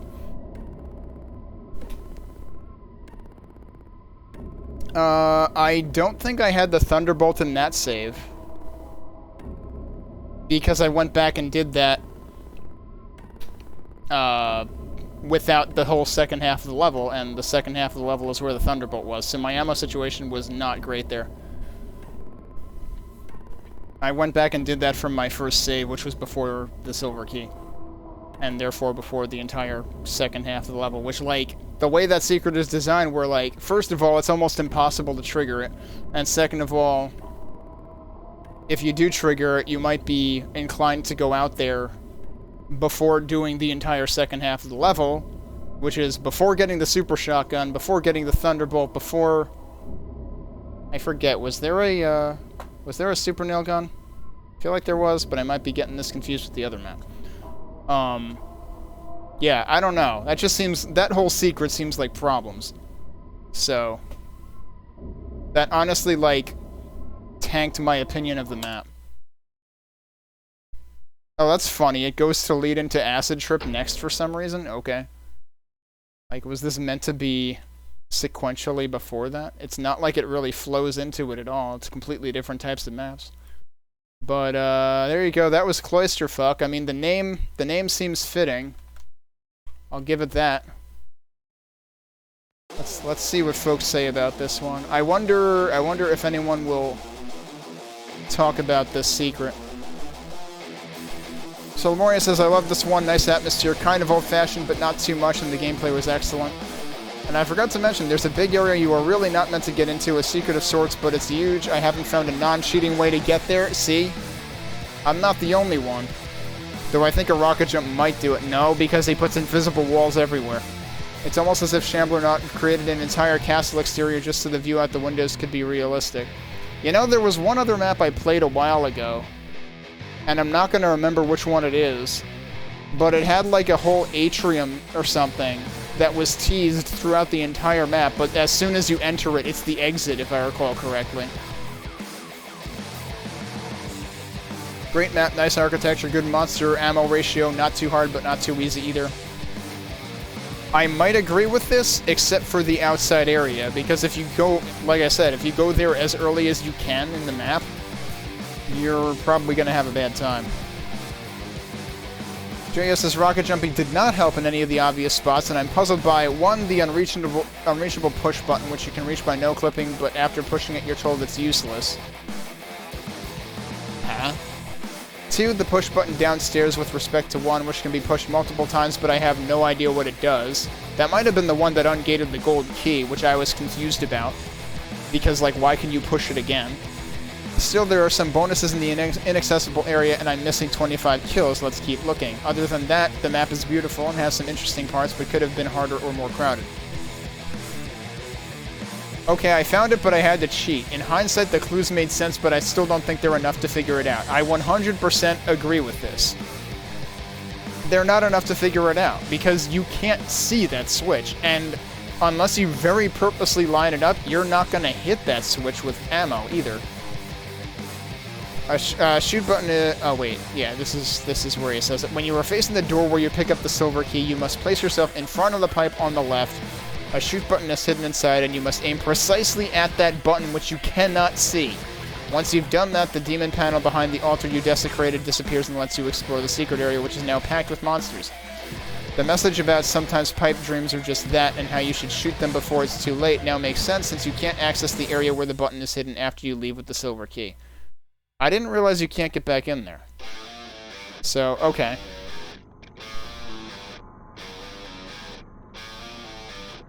Cosmati says, in general, the map is very nice, but I don't like the secret with the shooting button inside the pipe. Not because I didn't find it myself, but because after the shot, there was no information about any event. That's the other thing I said, too. So we don't know what happened. Of course, later we can see that the open way to the hidden area, but still not everyone can find out why this way is open, due to the lack of notification after shooting the pipe. ERC says, played it twice since I couldn't reach the outside the first time around. Strangely mixed theme works well. Enjoyable progression, albeit a little on the easier side. A fine map overall. Yeah, the outside area, like, that's potentially the biggest payoff, but it's impossible to find it. And then the payoff isn't nearly as good as I would have anticipated. So, Night on the Town, the Saint.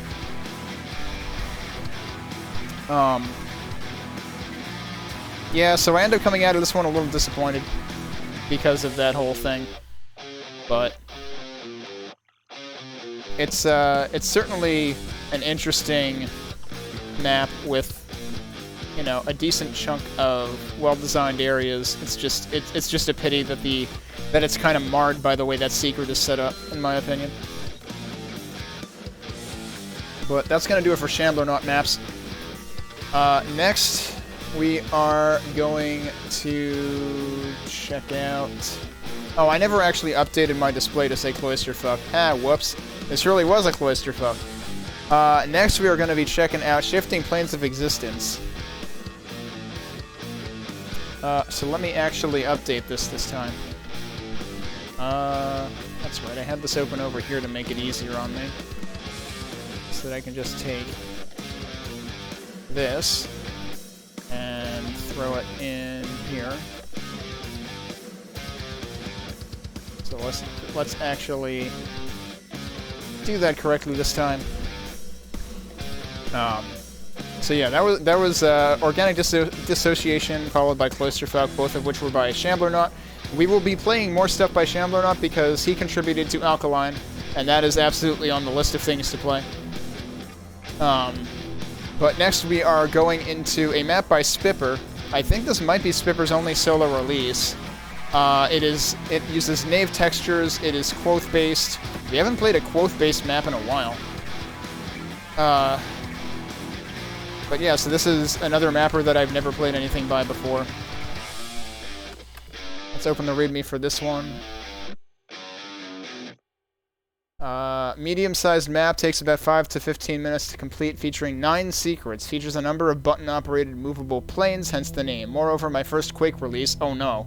I'm usually mapping for TF2, I assume that's Team Fortress 2, so it has been exciting to try and create a single-player map for Quake. I am impressed with the talent showcased by the Quake community. And he has a changelog for the versions, which I'm not going to get into because that'll probably spoil things. Version 1.2... Oh, I forgot to put the year on this. Yeah, derp. I'm doing real good tonight. So the original release of this was in 2017, but the updates were in 2018. Also, let me just plug this in so it doesn't, like, die on me later.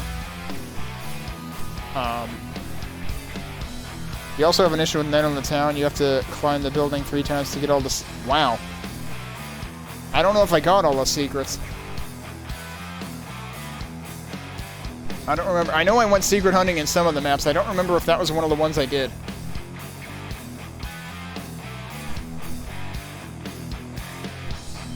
Alright. Where was I in the README here?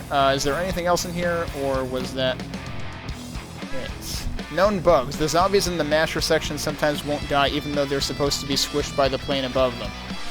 Jumping into the pit behind the blue key door before stepping on the button will offset the teleport train by about 1 second relative to the golden platform. The death pits will only deal damage half the time. That's an interesting bug. No clipping and strafing around the shrine, the big pillar at the golden platform orbits, while the Death Lord blasts fireballs at you may crash the map and result in an error. So that's fun.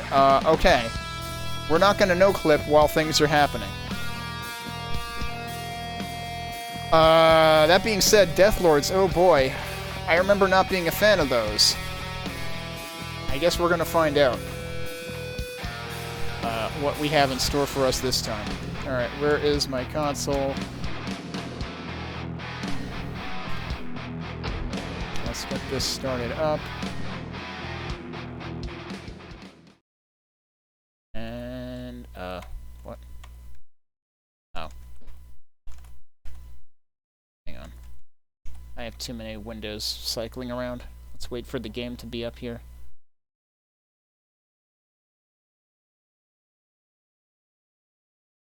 There we go. Okay.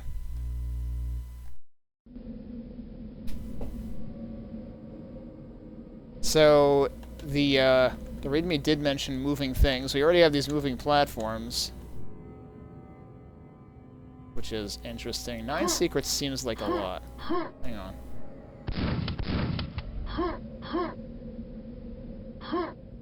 Will this kill me? It hurts. Or at least that one particular fall did. Alright. What? Okay. I guess that means I'm not getting that gun. But here goes nothing. Oh, wait. Maybe I can get that gun. Oh, jeez. Okay. That's considered a secret. Really? That's practically a freebie, but alright.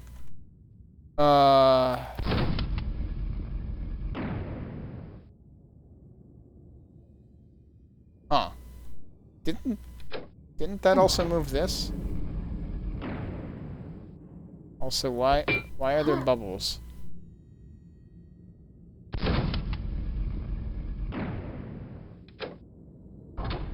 I thought I saw that move this.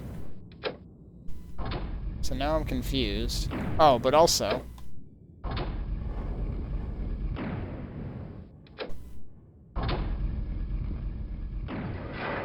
That's how we open that.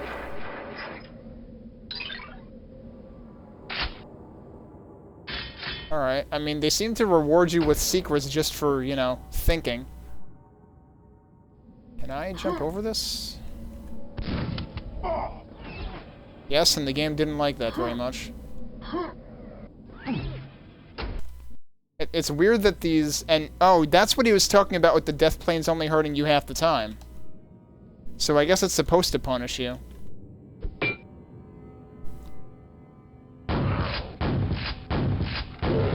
at this guy not paying attention. Okay. We have a... Oh, no.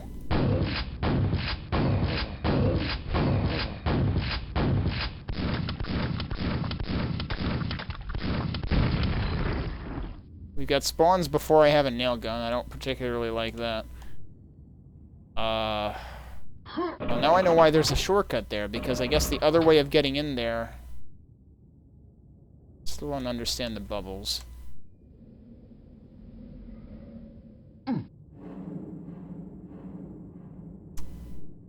Huh.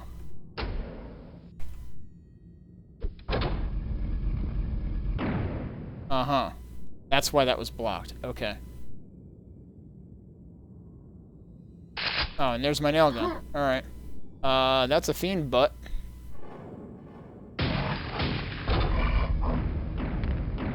Uh-huh. Oh, I see. Interesting. Very interesting. I don't trust this.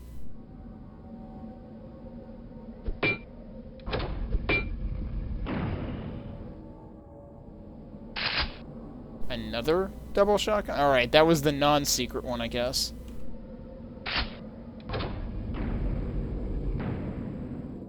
Uh-huh.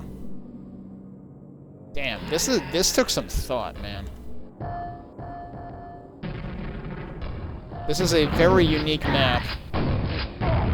I'm kind of surprised. Maybe someone has done this before. Damn, close-range grenades from that dude. That looks like... Ooh. I wonder if that also slides out. It doesn't really give that impression because it's flush with the floor here. But that's definitely teasing some stuff down there. It's also telling me to go this way, which I don't really think I have much of a choice right now. Also didn't really have much of a choice but to pick up those shells. Heard a scrag somewhere.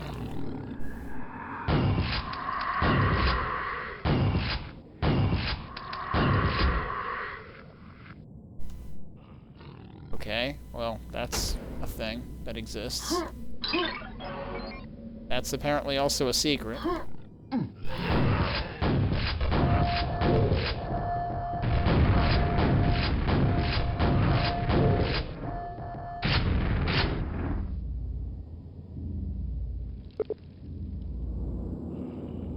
Okay, this is above where I was before. Oh, who let you out? I guess I did at some point.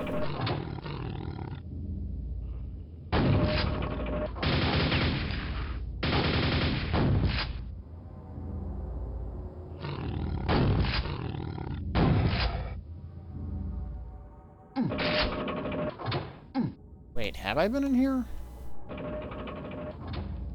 No, this is a different place. Okay.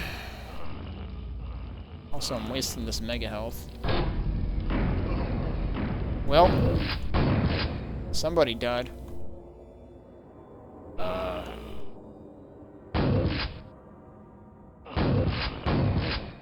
I want to go down there? I don't know. Guess we'll try it.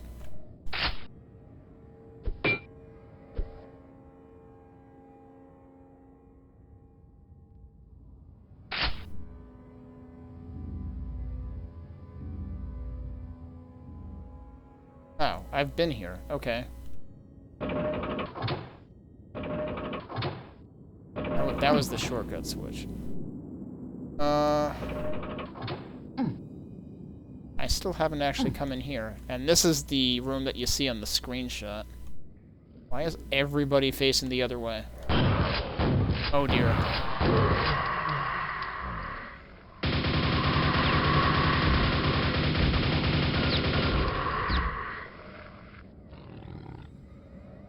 Okay, just nonchalantly walks off the ledge. I feel like he was making a statement. I heard a shambler, though. Oh. He must have just nonchalantly walked off the edge, too. Whoops. Where are you? He seems fairly confused.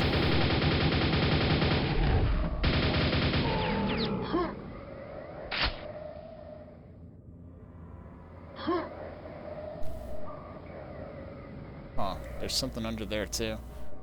Alright, so we can't do anything in here until we get the silver key, I guess.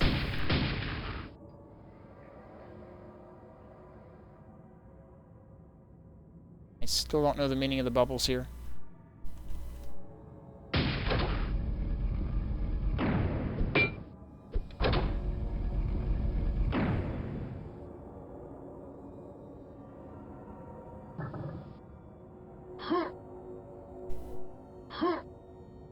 Right, I was over there before.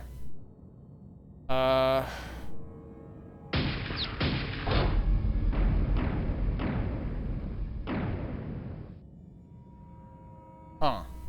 Okay. So we can go in there.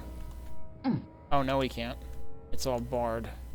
Oh, I don't know if I like that. I guess that'll work. I'm just wary of whether it's gonna, like, end up killing me. Okay. We got more yellow armor that I don't really need. Uh-oh.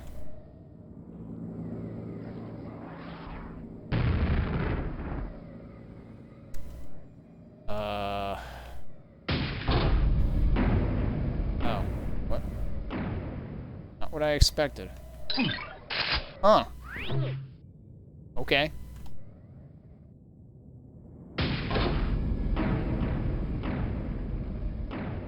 I don't really want to pick up that armor right now.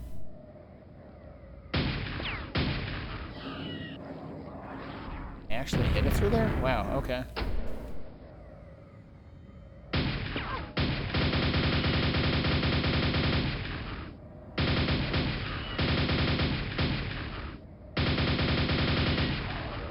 I mean, sure, if you give me an opportunity to cheese a vor, I'll cheese a vor. Are you ready for the gauntlet?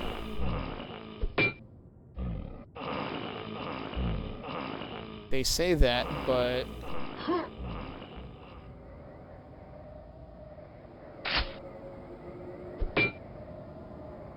don't know if that respawns, if that's why there's a portal noise and bubbles there, or what.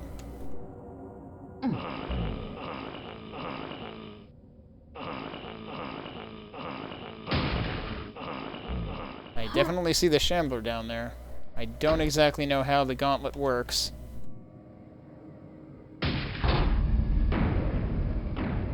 And nothing seems to open that.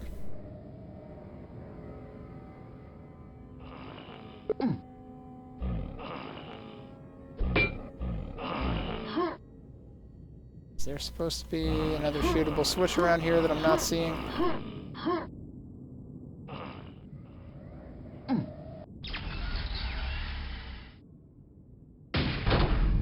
Alright, so I'm kind of confused by that bit right now.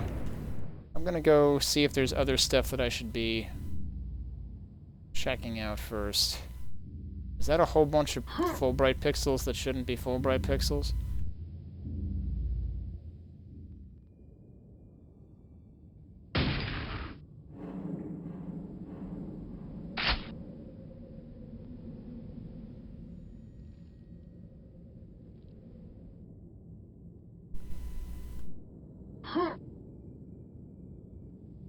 Okay, right. This is where I went the first time. And that you can't open. Oh, you know what, though? I never pushed this.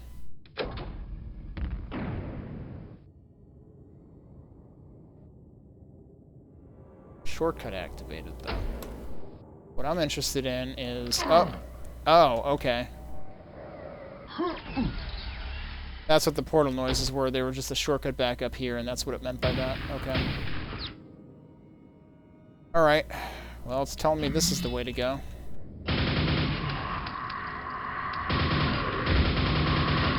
I'm assuming the gauntlet is for later, then. Yeah, I figured that much. Huh. I don't have any, like, explosive weapons yet, right? There's a, presumably non-secret super nail gun there.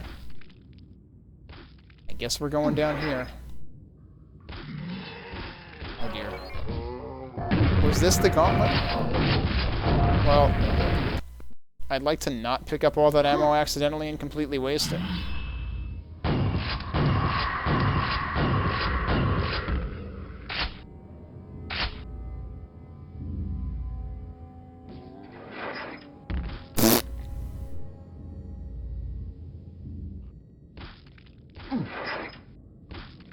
So maybe this is where it's actually supposed to talk about the gauntlet?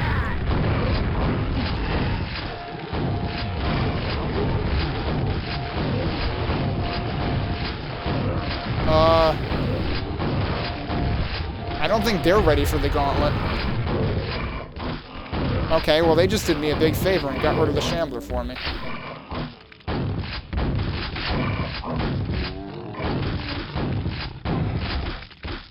I can't go back up there and get that now.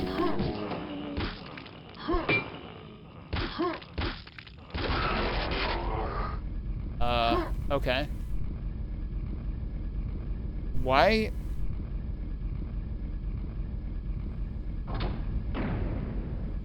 Oh, geez. I'm confused as to why the zombies got jibbed only after this moved.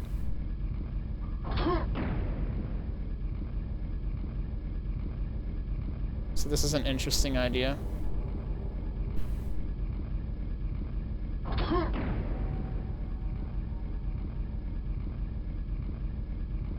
all four corners, I wonder why. Eventually you're going to have less and less time to get through these as it keeps stacking upward. Or at least I'm assuming, because, yeah, it's always slightly higher. Okay. There's always cues on both the ceiling and the floor, so that's kind of nice. What's with the blocks?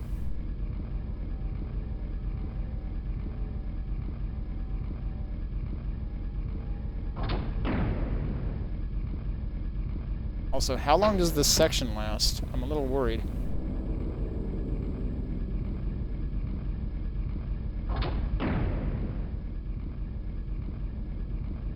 I'm also a little worried about that ceiling.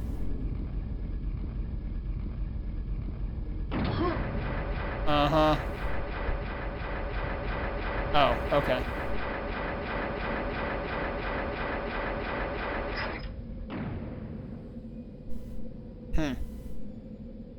You played this on hard. I'm wondering if the squishing sound I heard at the beginning was those enemies. Because I just heard a bunch of, like, there were a bunch of zombies, and then there was a jibbing noise when it started, and then they all died. So that might be why. Because I was also wondering whether I needed to expect a fight on each floor.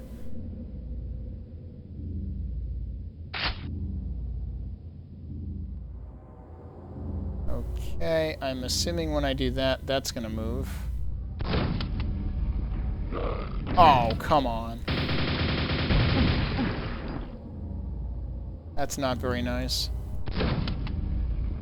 Now the question is, which way do I want to go? Probably that way. Which probably means it'll be more interesting to go this way first. Yep.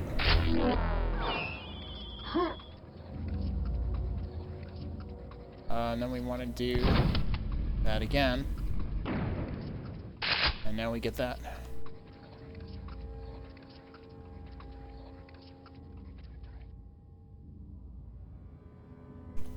I could have sworn I reset that.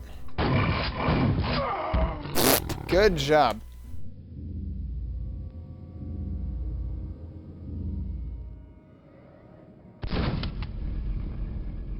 Oh, shit. I forgot which way I saved it.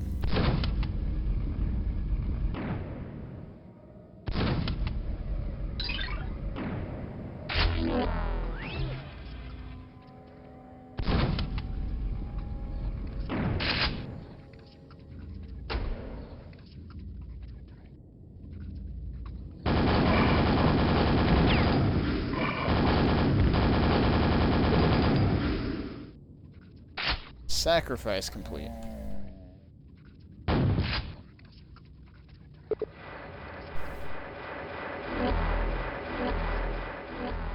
Okay.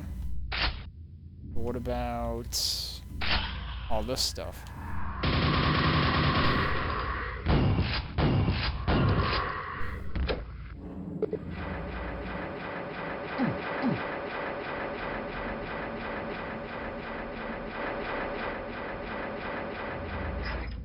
Okay.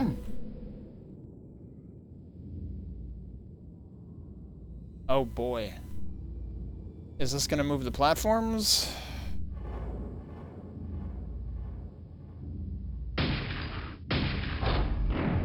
Oh boy, I'm glad I wasn't standing on that when I tested that. Oh boy. I'm just gonna do this so that there is slightly less guesswork involved. Oh, jeez, you gotta be kidding me.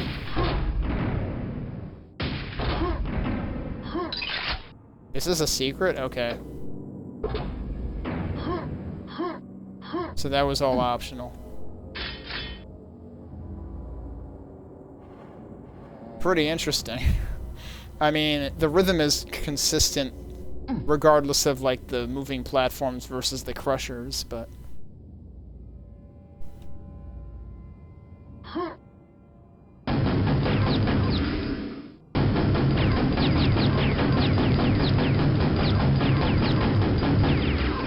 Okay, you've made your point.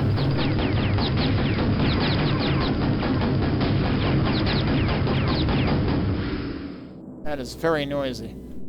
Hey, Zaliser. Also, I think I failed to say hello to Iago before. Welcome, everybody. Hi. Also saying hello to the ogre.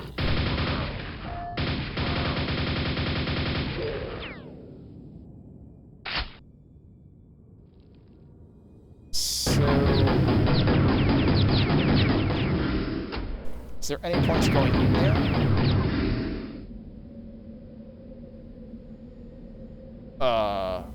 What?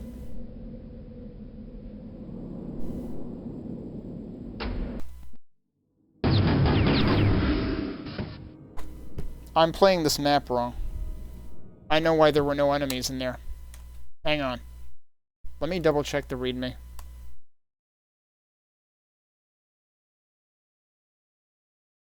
Yeah. We're gonna start this over. I'll restart the timer even though, like, it's gonna be slightly biased because I've played it before. I forgot something very important. And I got clued in when I saw the console say, "You got the..." blank. I was not playing this with Quoth. I need to play this with Quoth. That is probably why there were no fights in the big crusher section. So we're gonna restart.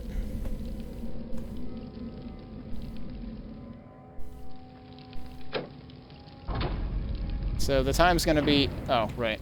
I need to actually go in there. The time's gonna be slightly biased, because now this is sort of a not quite second playthrough, but 1.5 times playthrough.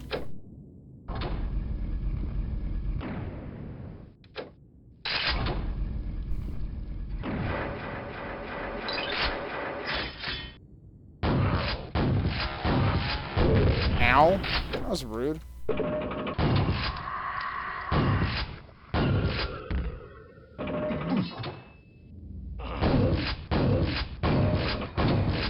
Yeah, even those guys are the alternate color scheme now.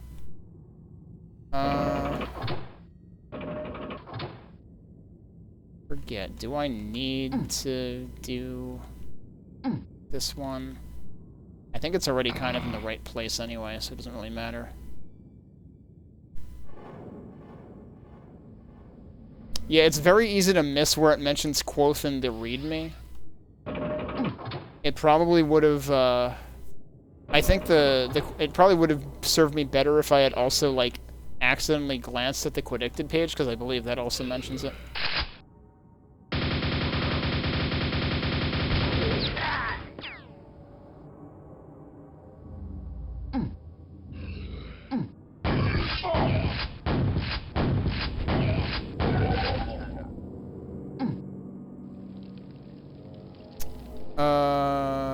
I don't want to be down here because,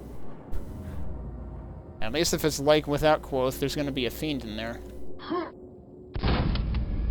Actually, maybe not. That's true. This guy was there instead of the fiend.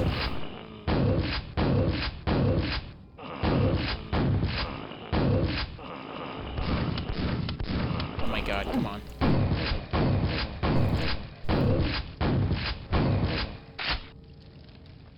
I was definitely not killing them fast enough. I did not go down here first last time. Well, I went in the middle. Also, even the bubbles are different now. I went in the middle and cleared this place out, although I noticed there's nobody here now. So that was also a artifact of playing incorrectly.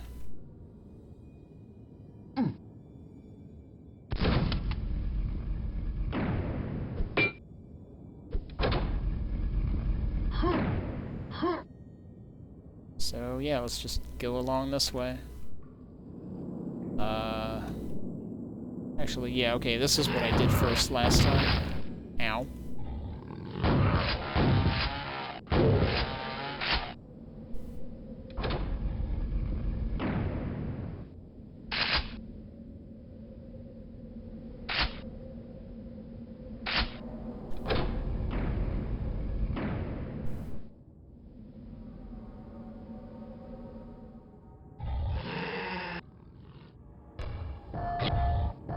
I like how the knight didn't wake up.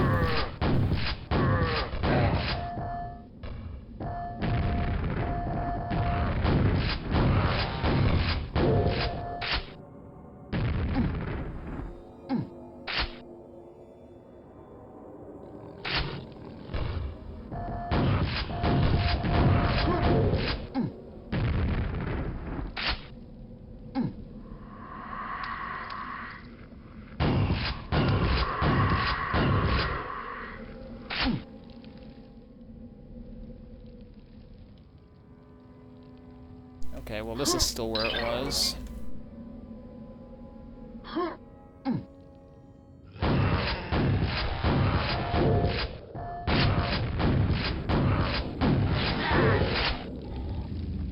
Yeah, so the fiends were all fill-ins.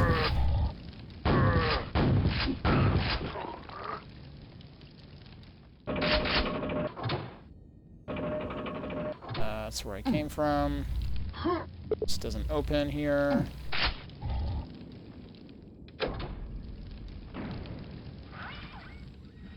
Oh no.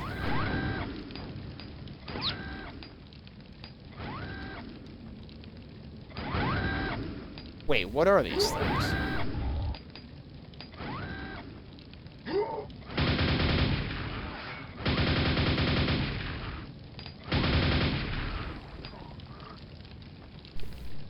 I don't remember these enemies.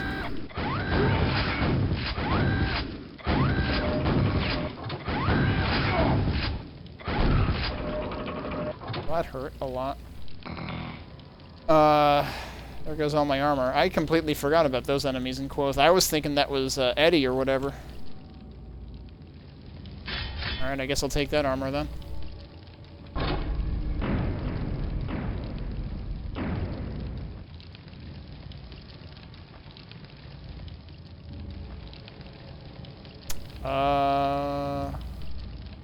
Wait, does this... Oh, that also toggles the same stuff as that. Okay. And out there, that was where the gauntlet was that didn't actually happen last time. But I suppose we... Oh, we actually... God damn it. We actually do have a fiend.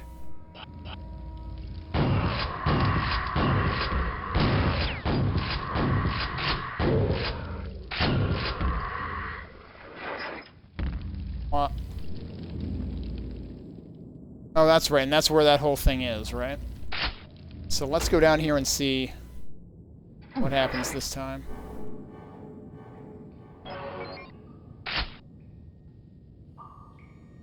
Now there's nothing to... Yeah! So this whole area completely misfired. Because everything was already spawned in, and it was completely wrong. Alright. Let's see how hard this is now. They probably give you a freebie on the first one just so you understand what you're doing. And now they'll probably start throwing shit at us.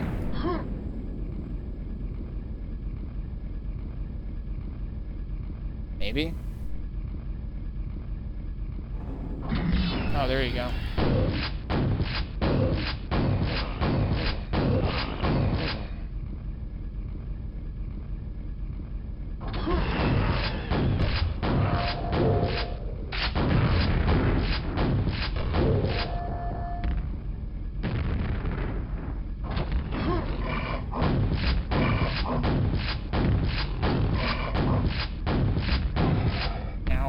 Oh god, I was almost not lined up for that.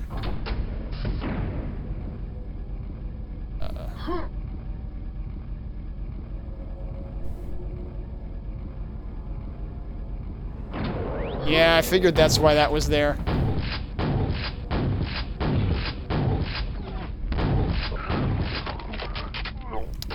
Well, got both of us. It's weird that there's nothing on this level. Oh, should I have gotten the, I should have gotten the secret super nail gun. Damn.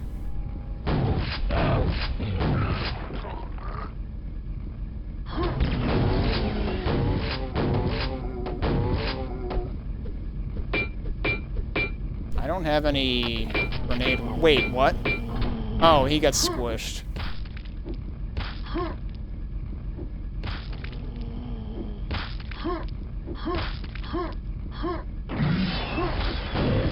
Oh, well that's lovely. Yeah, I'm leaving. Bye. Well, some of them died. The big guy died. That's all that really matters. Woof. Alright.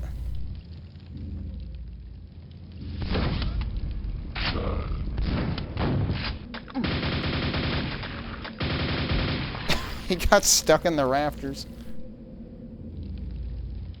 I forget. Which way do I want to go? This is the way I want to go first. Yes. Okay.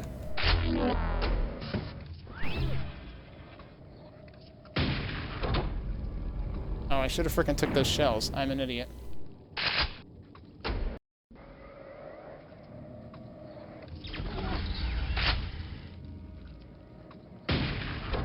So yeah, they definitely have like respawning ammo and stuff in here.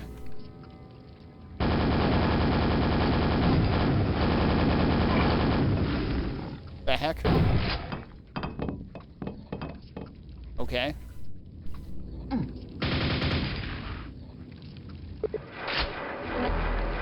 I didn't realize that was breaking off there. Unless that was also a thing that is specific to having Quoth running. I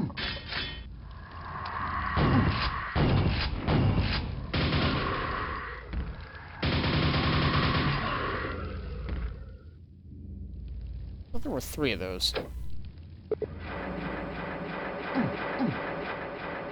Alright, time to do this again. Which... there is definitely an advantage to doing this with the nail gun. That is specifically not hit scan.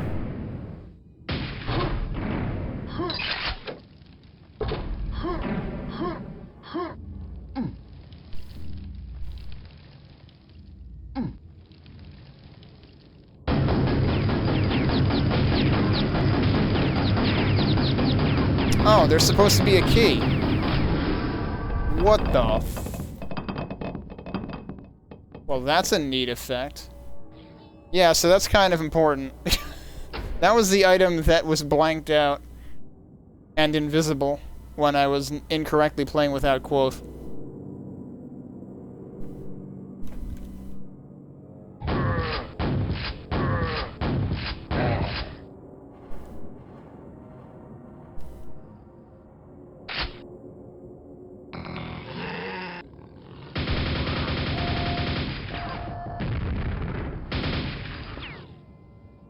Go.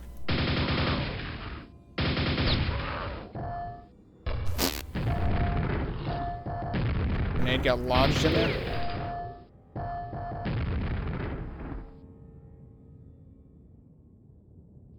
Yeah, that's right. Quoth customized the status bar. What the? Lots of interesting little details here now. Well. Good news, explodey weapon. Bad news, that guy.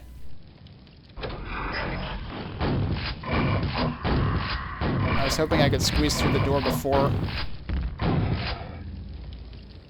Actually, maybe I did, because I didn't really get all that hurt.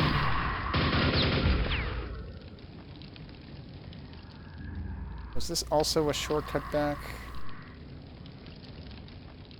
Yeah, because I've been here before. This was one of those doors. Okay. That one is still closed, though.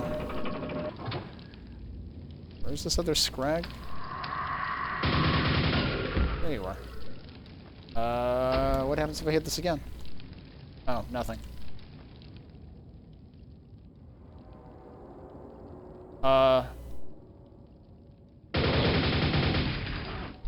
That's just another hanging guy, okay. I was like, what the heck is that? Ow.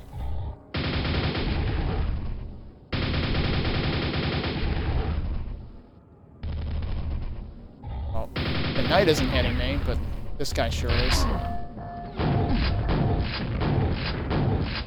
Oh, shit. I thought I would have cover. Oh, okay. I would have. Oh, this is the gauntlet. Oh, shit. Well...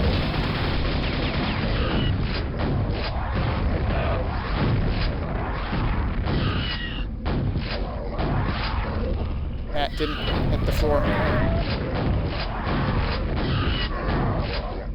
Is that just... Yeah, that's slowly lowering. Well, I'm almost dead.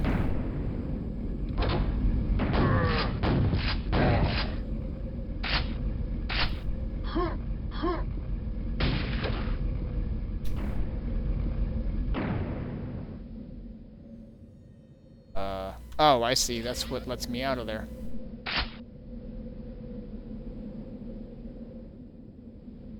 That's just respawning ammo.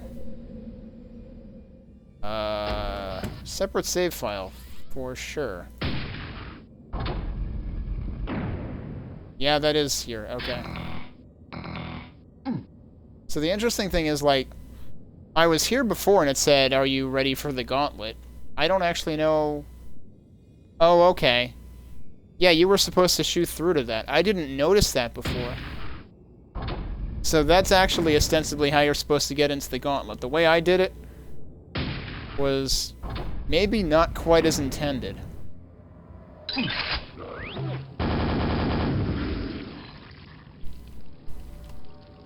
Also, I didn't... Well, okay, yeah, this is just the other side of that, so that's fine. Okay. I think we're good now. I think we can go do silver key things.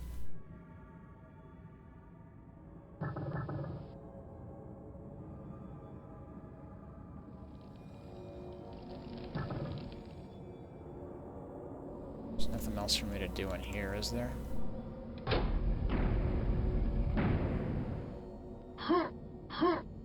Those are spikes, so that wouldn't be very good for business.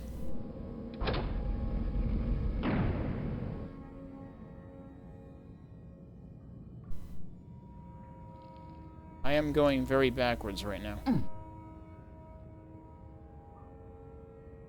I should probably stop doing that.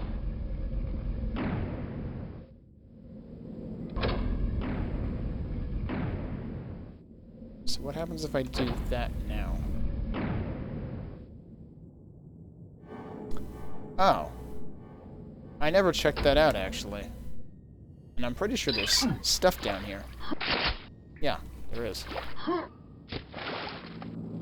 Oh, wow. There's even a quad.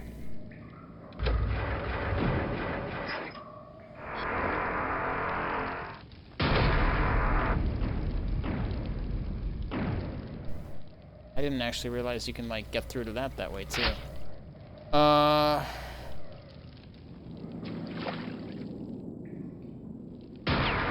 Problem is, I'm going to completely waste this quad. This quad would have been super useful for that, though.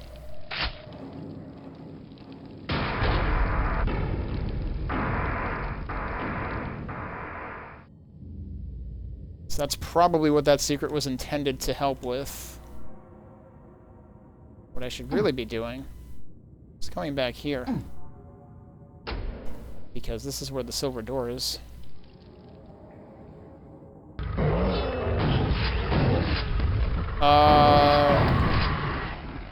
Was that a Shub-Niggurath thing in there?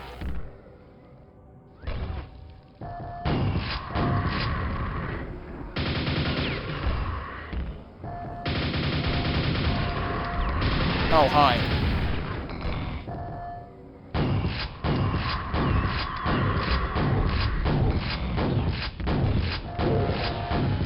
Yeah, I think they put Shub in this map.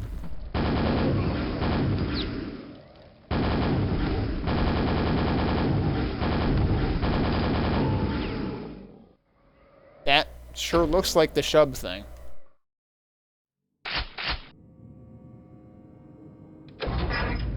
Oh dear.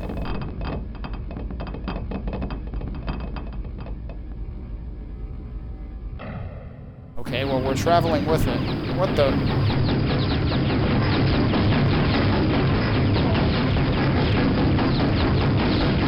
I see.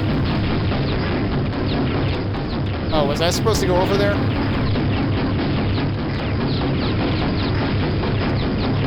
Oh, I see. It's odd and even.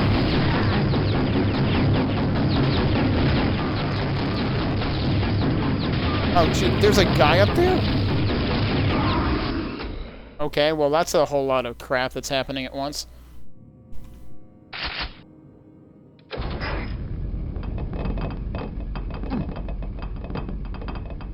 Okay, one thing that I did manage to skim in the patch notes, even though I was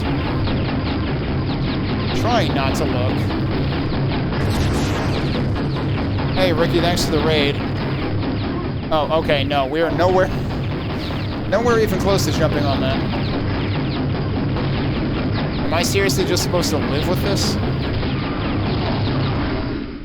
I think we're supposed to actually just live through this. That is very loud. Hey, Ricky, welcome everybody. We are in...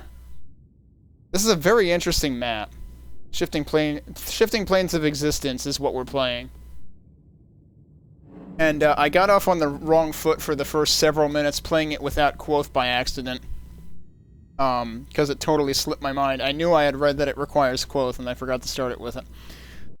But now we're playing it correctly, and it does lots of interesting stuff, but this part is just kind of rude. But no, this is a very cool map. Like, this is something that I'm very surprised I haven't played anything like this before. Because, like, the whole trains concept in Quake seems like it would be something you would do this with.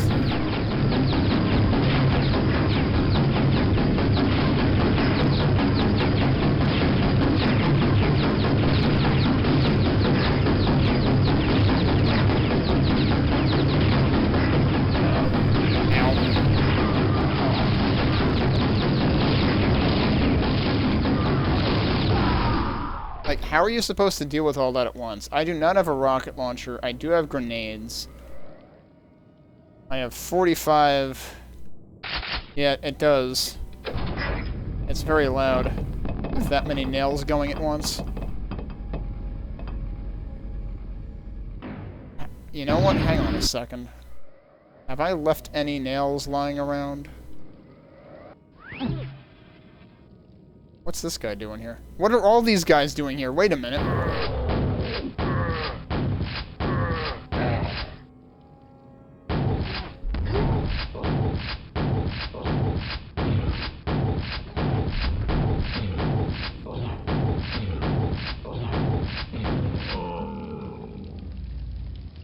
How did they get there and when did they get there?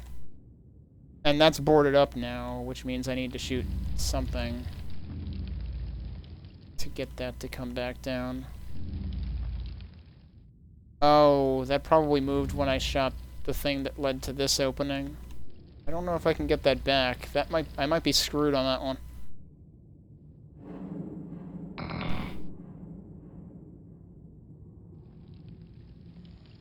Yeah, I just don't know when that knight and Shambler showed up. Maybe it was when I took the key.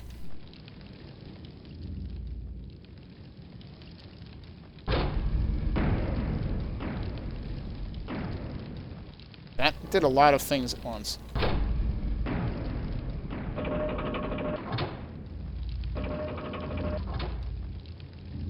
I still haven't figured out how to get there, either. I just want to find more nails. Actually, more anything. I'm low on shells, too. Although shells, I'm pretty sure I can get infinitely before the, silver door room.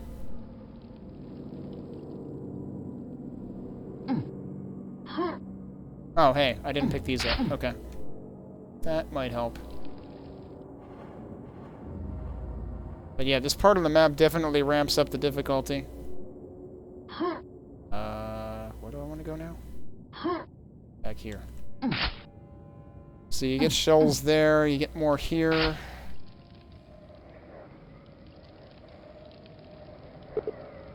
Opens later. Yeah, that might be the end of the map for all I know. Okay.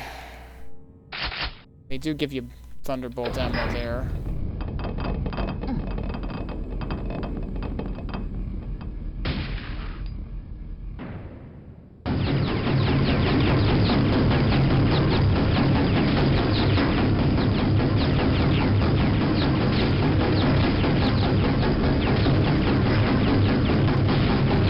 Oh, it actually has a wide hitbox, okay.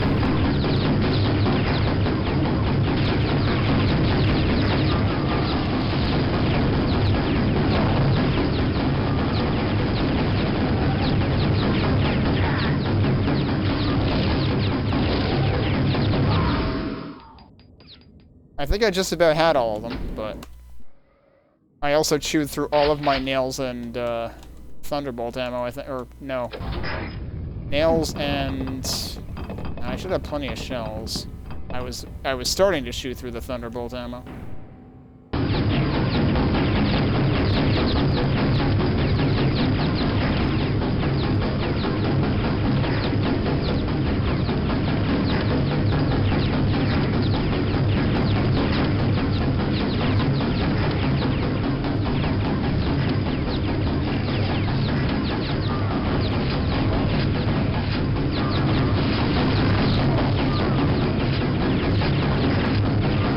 Focus on all this shit at once.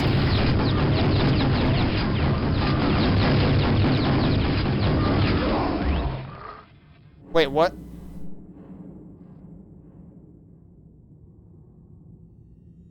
How did they end up down here? Okay. Can I actually wait this shit out? Can I actually just dodge them and focus on the nail traps?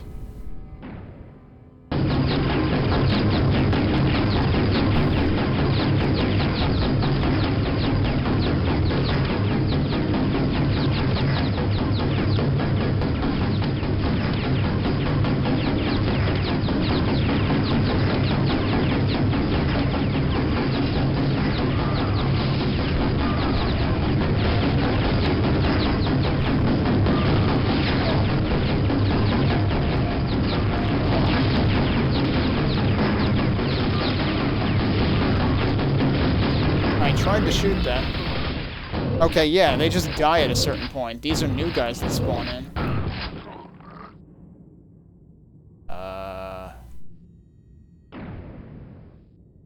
Oh, okay.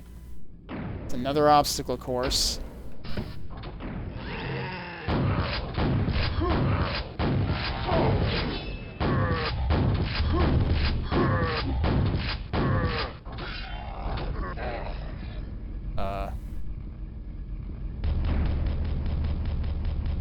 Yeah, I'm gonna have to deal with that guy. Oh, jeez. This is ridiculous. Oh boy.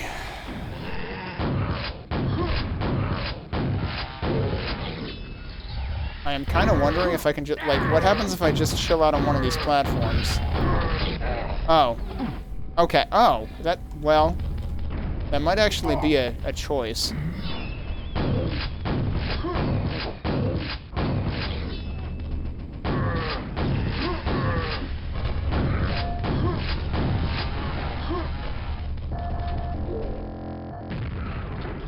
Eventually, everybody just dies. I don't know if I like being at 35 health, though. Are we finally... Nope. That's... the end? Time to leave this place. Yeah, okay, I agree. Holy shit. That is a hell of a map, though. There's a lot of brilliant stuff that's going on in there. But damn, the end is rude. I feel like this one might warrant a 5. That wasn't even hard difficulty, though. I don't even want to know what's on hard difficulty. Good grief. Wow. But yeah, seriously, like, the stuff this map does with trains is just, like... Stuff that seems so obvious is like, yeah, this could be used as a really neat mechanic like this, and I'm surprised I haven't seen anything else do anything that all out with it. You know what, though? Hang on a sec. Something is still unsolved here. So this is midway through, right? This still says opens later. How later can you possibly get?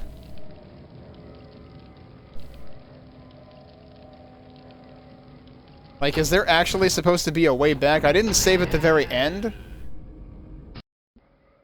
Let's just no-clip this and see where it leads. Oh, yeah, okay. There was a... Yeah, so, I mean, we missed... This skipped the crumbling because we skipped that whole thing, but yes, there was a portal here that leads back, so you can actually go back and explore stuff more if you want to. So that's kind of neat. That is actually... That is why it says opens later. It opens at the very end of the map. But okay, that is a super cool map. Even if the end is rude. Let's quickly look at what other folks said about shifting planes of existence. This is only rated nice by editors? I'm sorry, what was wrong with this map? You've got to be kidding me, rating this nice. Not excellent. Death112 says, what an amazing level, love that spike tower thingy nearing the end. Lane Powell says, forgot to post a comment on this great map, has some of the coolest brush machinery I've seen, great fights, and an excellent style using a nice combo of id and knave textures. The ending can be pretty brutal if you don't figure out the easiest way to play it, so here's some advice if you don't mind spoilers. The moving platforms make dodging the nails a bit easier than usual, but there are also buttons you can shoot that block the nails in an alternating pattern. There's no need to kill all the enemies right away, you can focus on dodging their attacks and avoiding nails until the platforms stop moving. So that's what I realized. Also, until that happens, try to avoid getting smushed. You'll have more leeway for all this if you go in with as close to full health and as much armor as possible. Tank says, I love everything about this map. Is this from a newcomer? Never heard of Spipper before. I must play. Simply amazing. Thank you. Yeah, so I want to say Spipper isn't in that many things, and this might have been their only, their only solo standalone release. Other than that, they were in some jams and stuff. But, if it, like, for this to be the only thing that this person released standalone, it's kind of ridiculous, because, like, again, it's like, I mean, I guess this technically wasn't their first map, because they participated in a 100 brush competition, and I'm guessing they've done other stuff, but actually, wait, no, that's in 2018, though. This might actually be their first, this is at least their first released map that's listed here. For this to be someone's first map, like, no, I'm sorry, you've been messing around with Quake maps before this, right? Because, like, there's no way. There's no way that this is anywhere near your first rodeo with something this intricate. AAS says, oh, okay, the quote link was in need of fixing. JMP says, wonderfully creative map. I liked it the first time I played it, but it's only after repeat playthroughs that I appreciate how inventive it really is. The interconnected layout and the machinery are both great, and I can't imagine the time and effort that went into crafting them. I wasn't a fan of the respawning ammo and some of the textures, but it would be unfair to criticize the map for those minor things when it has so much going for it. Yeah, I was kind of wondering about the respawning ammo, like, did they actually really need that? Solomoria says, awesome freaky map. The last area is a crazy challenge that I must admit I did really badly at, but it was still fun. Whirlster says, simply fantastic level, bursting with creativity and good design. The central gimmick of shoot switches operating multiple gizmos is interesting and well executed. The layout is very non-linear, interconnected, and full of secrets. World got 8 out of 9. I'm pretty sure I got 7.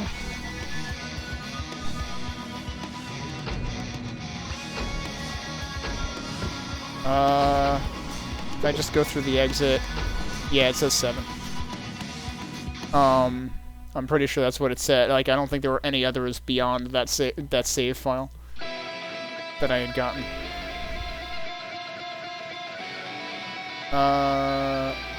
Some of which let you approach encounters in totally different ways, if you get the secrets, okay. The difficulty is reasonable on skill 2, and the final set piece is quite a challenge indeed. I won't spoil it, but it's quite a crazy setup that took me many tries to conquer. The texturing and architecture are great, although unfortunately there are some full bright pixels, which is odd to see in a 2017 map. Okay, yeah. Actually, did I notice that in this map, or was I seeing that in the previous one we played? I see another commenter complaining about respawning ammo, which I normally dislike, but it's kind of necessary considering the very high amount of non-secret shoot switches. That's a good point. That's why there's respawning ammo. You don't want to soft lock the level. Joyo says, the last bit took a lot of my time and patience. I was certainly not expecting to re-experience Battletoads in Quake. Holy shit, that's kind of a good way of putting it, I guess. And I'm glad it's over. The rest of the map was a lot of fun, however. But yeah, no, holy crap. This map is super inventive in a way that I haven't seen any other Quake map be. So I will be curious to see if we see anything like this in maps beyond this point in Quake's history. Because it would almost be sad for this gimmick to be one and done. And like, I imagine, yeah, this required a source port with increased limits, but I have to imagine that like you could potentially do that kind of stuff like with vanilla Quake, just not quite this much of it. So that was cool. I should probably consider taking a break. I've been here a few hours. But we've got more maps to go through tonight. Train Jam? Yeah, dude, that would be cool. Is there such a thing? Has such a thing happened? Yeah, we've got several more maps that we could potentially play through tonight. I might not end up getting through all of the ones that I had planned for tonight, but that's actually okay because the very last one that I had put on tonight's list would potentially also make sense to do in conjunction with another one later that I've been debating whether I wanted to subject myself to.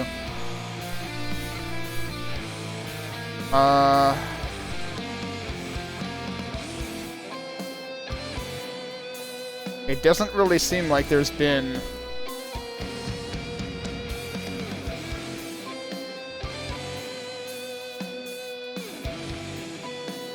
There's a speed mapping pack called Elder World Train Station, but I'm not sure if that literally means trains. And that's pretty much the only thing I see that might be themed that way.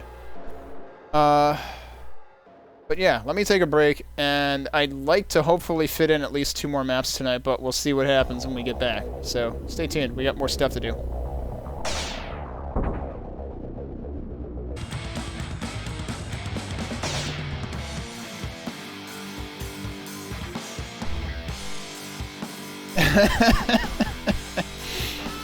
Hey, Prime.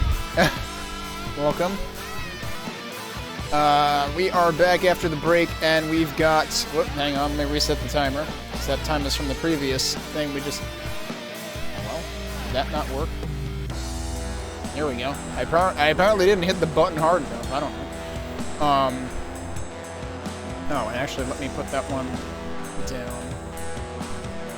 So that it's one less thing for me to do later. But we just finished Shifting Planes of Existence, which is a really, really cool map. Holy crap. It definitely has a gimmick, and it does it really well, and you don't get tired of it, but, I mean, I guess you could get tired of it at the end because it's pretty rude. But, it manages to do a thing well in terms of puzzle elements, and then also in terms of making it exciting, so... That was super cool, but we are moving on to East Ardougne, which is a map by MortalMaxx. Now, MortalMaxx has a few maps. I am going to be playing a few of them, but we are starting with this one. He has a couple that are based on Arcane Dimensions that operate on top of that. So we'll be revisiting MortalMaxx stuff when I get into Arcane Dimensions-based maps, which we'll probably start doing that tomorrow night. But this first one is Knave-themed, but is not Arcane Dimensions related. So we're going to start with that. I believe this might be his earliest out of the ones that I got. Yeah, this may very well be his first map ever. He was in several speed mapping sessions, the Sewer Jam, the Halloween Jam 2, Christmas Jam 2019, and then he has a couple of later releases that I believe are both Arcane Dimensions based that I'll be playing later. But let me crack open the README for this. This is Max 2. And yeah, the description starts out. My first map, learning Trench Broom and bumping into Q1 mapping problems all the time. Thanks to Newhouse, Rogue, Desolate Cheese, Burton, and Grim Fandango, with a 0, for supporting me, turning the buggy mess into a working mess. Additional thanks to One True Purple, Roman, and the whole Quake mapping Discord.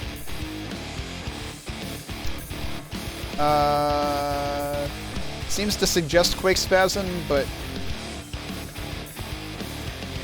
I don't know. I mean, yeah, it says that's what he tested with, so that's what I'm running with anyway. That's fine. Nothing really else in here. It does have new music, so that's nice.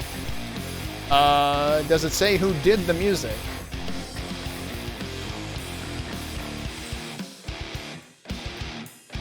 Nave textures by Kel. The Skybox is an edited version of Predator from the Gothic pack. Music by myself, made in Cubase 9. The music is free to share and use even in a commercial setting. Huh, so he did his own music. Neat. Alright. I really need to, like, get back into music things, but I feel like I would need to, like, plunk down a chunk of change on some kind of, like, real set of instruments that I would want to use, and I've always been reluctant to commit to that. Let's fire this up.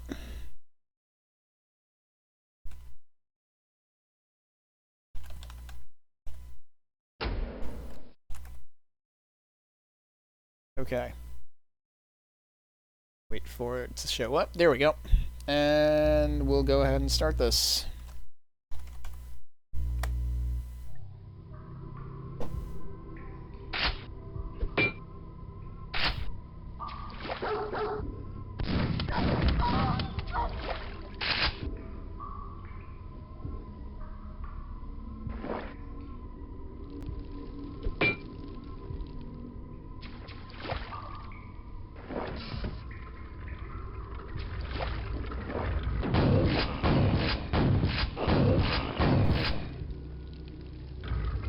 Huh.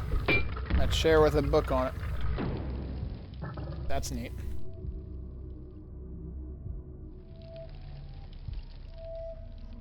Oh yeah, this music is kind of neat.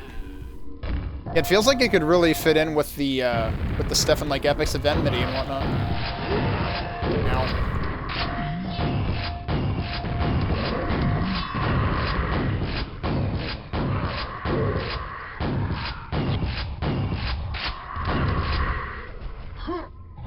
I need those, thank you. Did that dog just spawn in when I took the shells?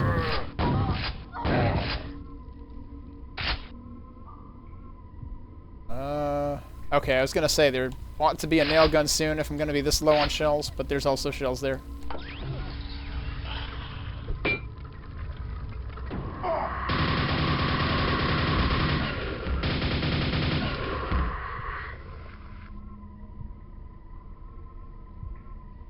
So, I heard something slide open.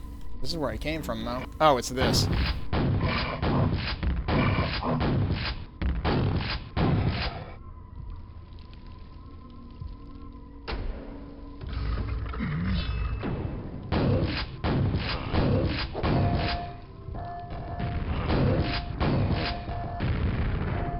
Getting low on ammo.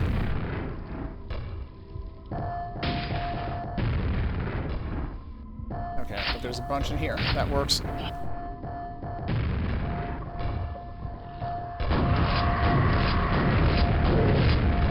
Don't ask me how I avoided all that.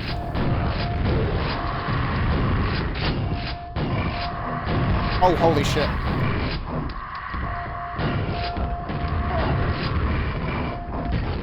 Ow. Oh, I didn't... Oh, geez, there's two of them.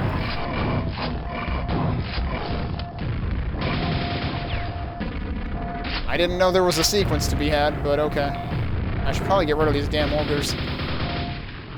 Like, running past them to begin with was probably a mistake.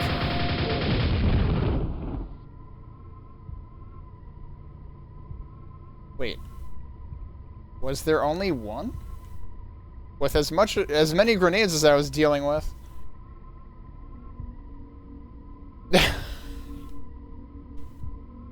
Yeah, I like how I ended up killing the dog when I missed the knight.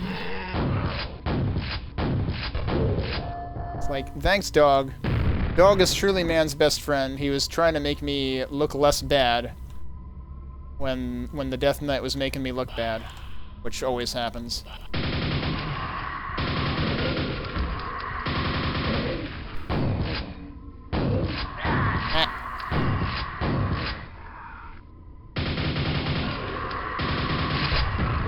Well, that's one way to do it. Ow. I know I left health here. Let's go get that.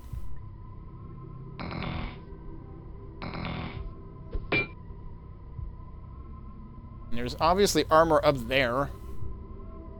I would like to get up there at some point. Okay. I feel like we saw both key doors at this point. Unless I'm imagining things. Okay, this seems dangerous. Alright, rip that guy.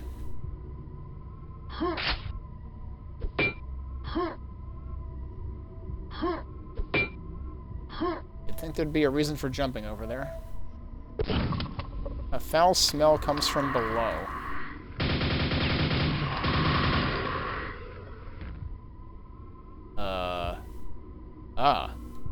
Interesting. Did I actually have to do that? Like, that might not even be a secret.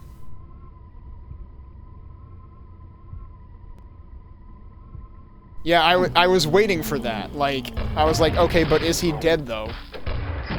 Because you know how many times I've seen fiends fall into lava and just chill in it? Like, it doesn't hurt them at all?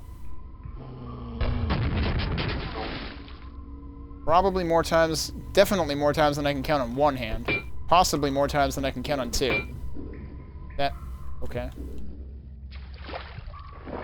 Ow. I didn't want to go up there yet, you know? I was... just checking.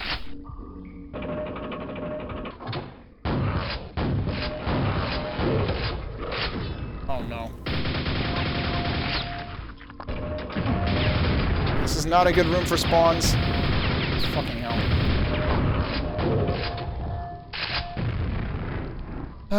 Well, that happened.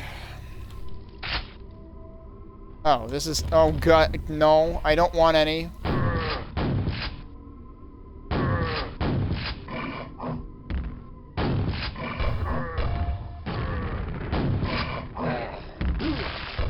am I doing?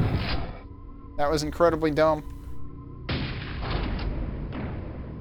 Oh. Well, okay then. That's how you get to that. That's all nice, but I have 2 health. I don't think the armor is going to help me.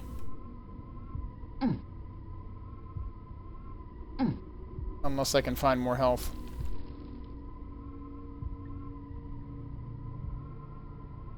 Is that where I originally came in? Am I just, like, locked in here? Do I live here now? Where is this? Oh, hello.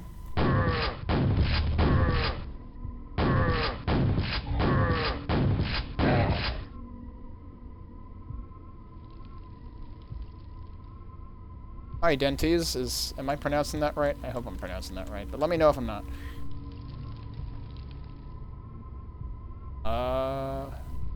I didn't get that yet. It's right there. Welp. Oh dear. Okay, so yeah, ordinarily I would have gotten that and walked out that way.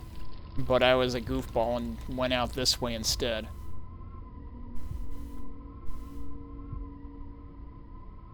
So... I don't think there's any health anywhere in here.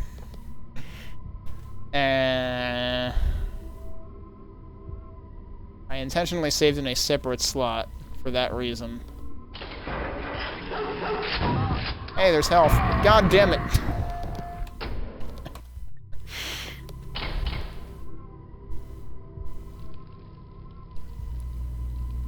I should probably mark that for later.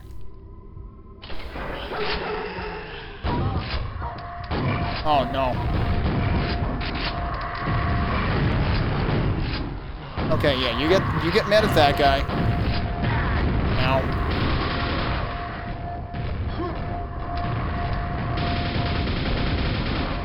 Imagine playing this on Nightmare, where these guys never stop shooting.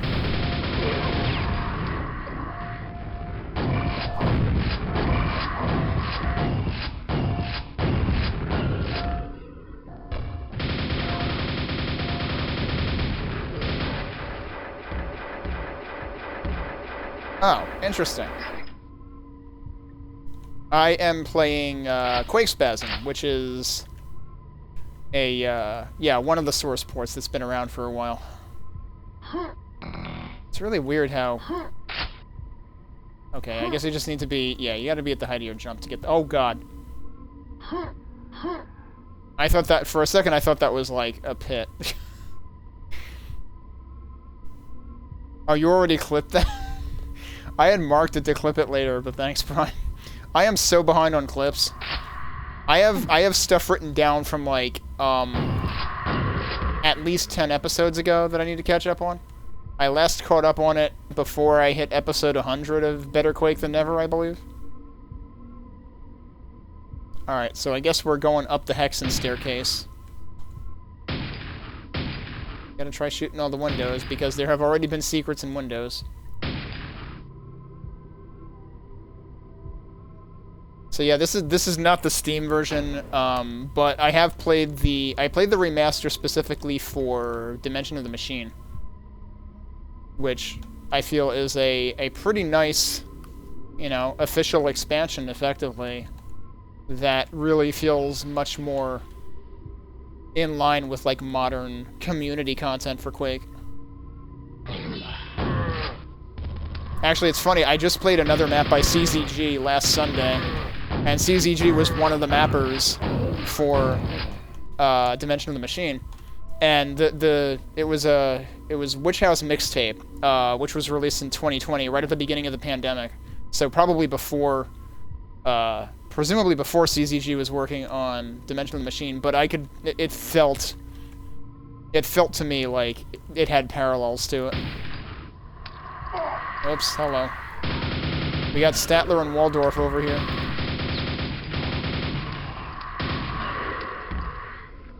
Alright, so this was the bridge that we saw before. Oh, whoops. Let's just wait for that guy to get up before we bother.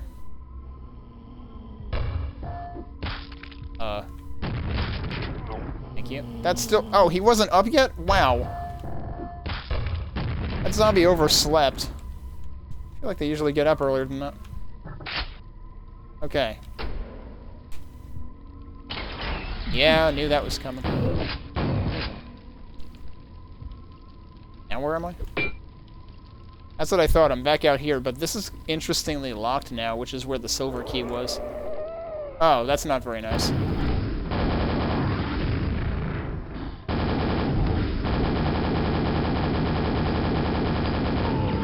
Okay, he's down. Oh, jeez, you got a lot closer.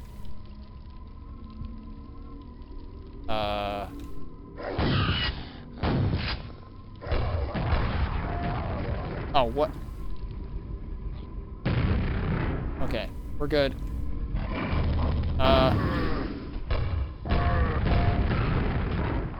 Where's the fiend at?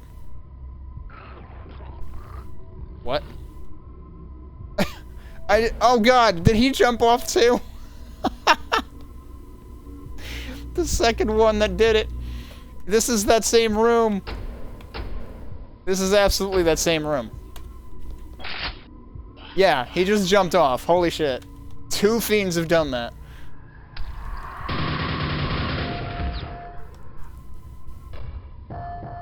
Yeah, I mean, I can understand your desire for a flashlight with how dark some Quake maps get. Incidentally, this room was not always this dark. This map is doing some interesting stuff with the lighting.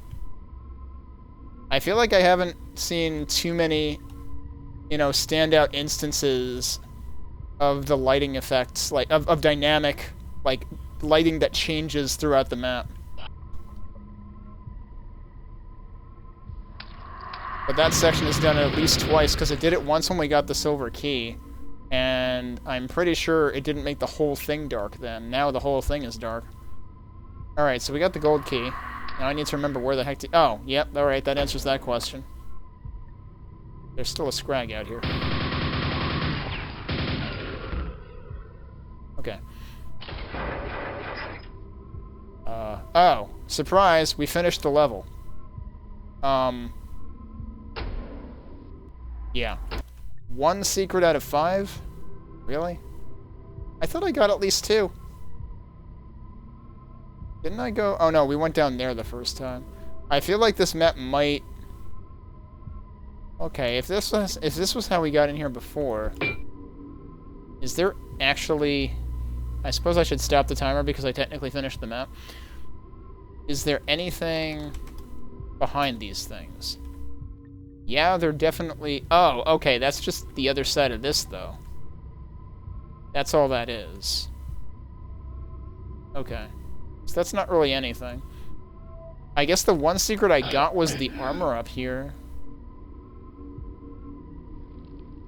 But yeah, I think... You know, given that the lights are out and everything, I suspect this map might not be quite as open to, like, you know, backtracking and finding what you missed as I would like.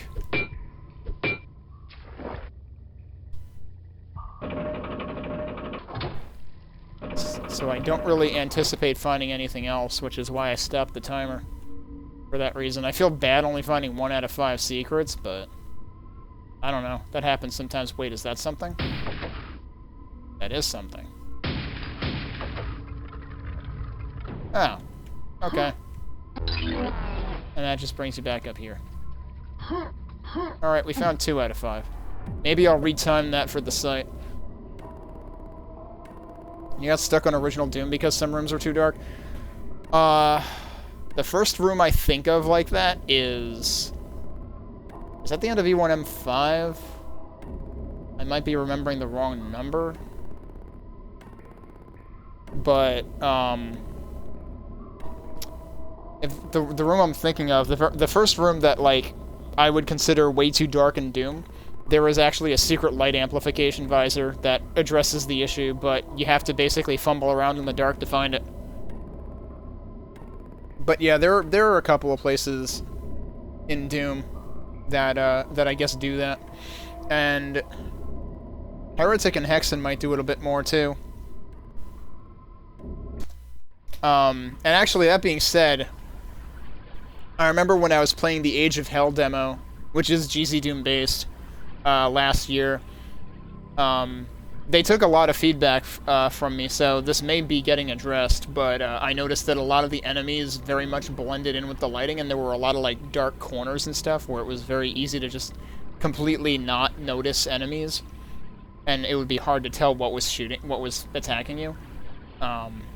So I am curious. I do intend to be getting into playing Doom maps at some point after I'm done, quote unquote, with playing through a lot of Quake community content. And I do wonder how many maps I will run into that issue with, of like, wow, I wish it were easier to see stuff. That's true, yeah, E1M3 gets a pitch black room when you get the blue key card. And I think the only part that's lit after that is, like, the room with the imps that opens up. But in that case, you've already gotten into the room, and they expect you to remember how to get out of it, basically. But yeah, I suppose there is several places where that can happen. Let's take a look at what folks thought of East Ardougne. So, let's bring up the old browser.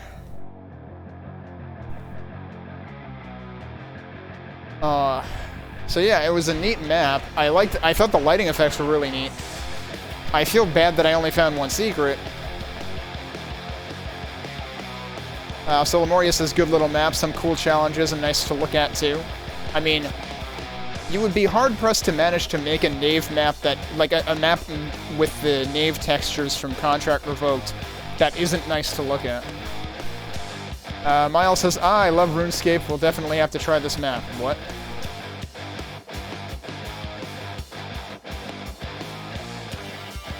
As someone who has never touched RuneScape, I do not understand. I assume East Ardougne is a reference to RuneScape then? I don't know. Gotchin says, nicely balanced with monster placement and ammo. The layout of the map works very well too. I recommend playing this, it's a good map. I like the texture arrangement as well. Great work, look forward to see more maps by this author. We will see more maps by this author when I get into Arcane Dimensions stuff. Sometime soon. Mike Taylor says, this is very nice, especially for Max's first non-speed map. That's true too. Gotta remember that this was Max's first real map, and like, again, not bad. Like, okay, it's not nearly as impressive as a first map, or a quote-unquote first map, or so we think, as Shifting Planes of Existence, but it's pretty damn solid for a first full-blown map. Really elegant progression and beautiful texturing, plus the way the light dims as you approach the end is genuinely disquieting. This is among my favorite small maps. My complaints are all about the ending. First, being force-fed a mega health is always nasty. There's no way to continue along the path without picking it up, which I never like to do when I'm already on full health. Second, the mega health turns out to be gratuitous anyway, as there are only 2 monsters, and third, the actual end is rather sudden and anticlimactic. That's what I felt like. I was like, I opened the gold door, and it's just like, oh, that's it? And I checked the enemy count, I was like, oh, that's it. It would all make a bit more sense if there was a big combat behind the gold key door. Still a fine debut. Gotchi says, very fine map and expertly crafted, great sense of dread and progression throughout. Johnny Law says, I really enjoyed this. The visual design and soundscape make a strong atmosphere, and it's legitimately a bit tricky at times on skill 2 from the ammo restrictions and the monster placement in kind of constricted places. Yeah, I mean, there was one point, I'm playing on normal, and there was one point where I was, you know, very low on health. And I kind of, like, desperately needed it when I got to the outdoor section.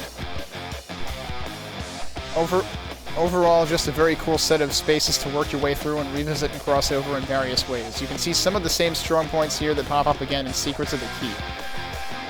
The end was a little anticlimactic, like Mike said. Overall, the great thing. Secrets of the Keep. I need to look this up.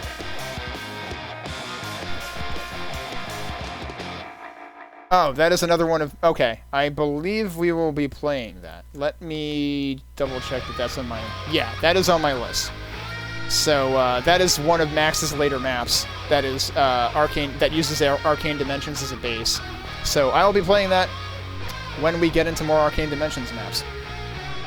So that one's already on the list. I don't have to add one. We're actually like this upcoming 27 to go. This to go number has been a joke for the longest time because somehow it must have ended back up at 31 like 3 times at least because I would finally get below 31 and then I would find more maps to add to the list. So we're finally making progress on this. Of course, the last few are going to be kind of a doozy because a lot of the stuff here is like full episodes or map jams or that sort of thing.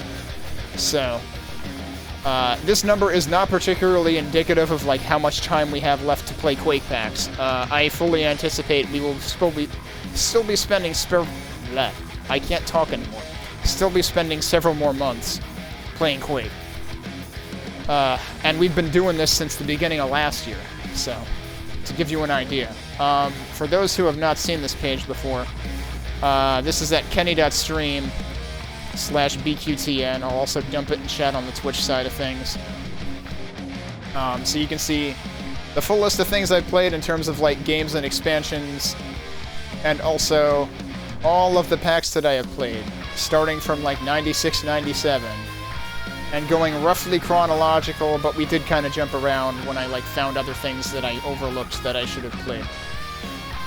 Such as, I mean, we just played Kalinan from 2004, we played last stream, and that was definitely very much worth playing.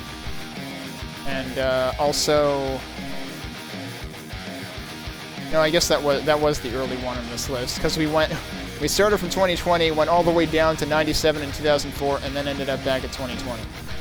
Anyway, as you can see from the list here, the next map on this list is Dismal Signal, so that's what I'm going to be loading up next. Let me get the browser out of the way, update the text over here.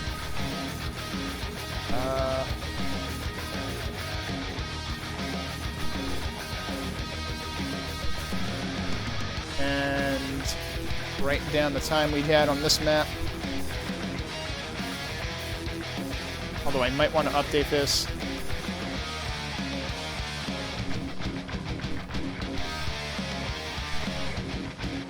And let's open up the, I'll close this and open up the README for Dismal Signal.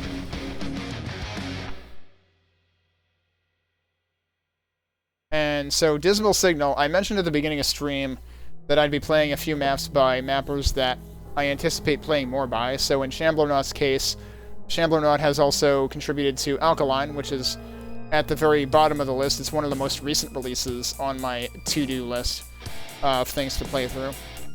MortalMaxx, as I just mentioned, has a couple of Arcane Dimensions-based maps that we will be playing in the future. And Heresy is who made Dismal Signal, and Heresy also has 1 or 2 Arcane Dimensions-related maps that we will be playing in the future as well. So, we've been getting a sneak peek to some of these mappers that we're going to be seeing again. Looking at the README, the description says, play it and make your own. Known bugs, some textures are missing. Well, I think this might also be Heresy's first map. Let me double check that. Yeah, this is Heresy's first released map. That's listed on Quadicted. And then Heresy, actually, in addition to having a couple of Arcane Dimensions-based maps, Heresy also participated in the January Jump Jam of 2020, which is another thing I will be playing. So we will see Heresy a few more times. Heresy also participated in Sinister 625, which I am not planning on playing because there seem to be a lot of reports that it's really frickin' brutal. So it actually doesn't rate that well compared to a lot of the other stuff that I'm targeting playing. But Dismal Signal is a lava industrial themed map based on what Quadicted is saying. So let's load this thing up and see what happens. Where is my console? There it is. Yep, that's the right one.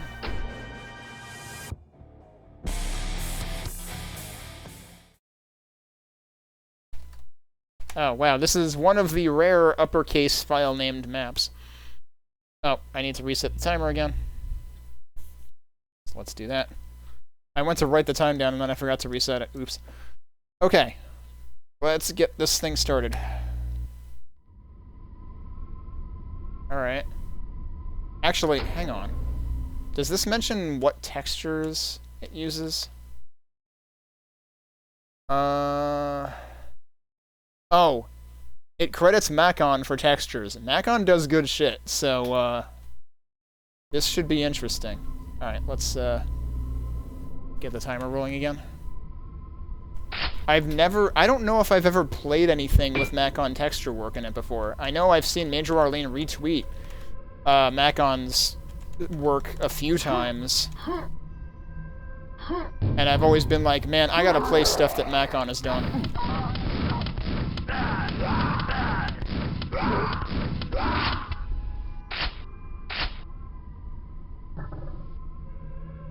Okay, so I already got touched up quite a bit there. This is... yeah. This is kind of unique, too. You know, this almost has a Quake 2 vibe to it a bit. Alright, we got a silver door right there. Oh, I can barely see that guy.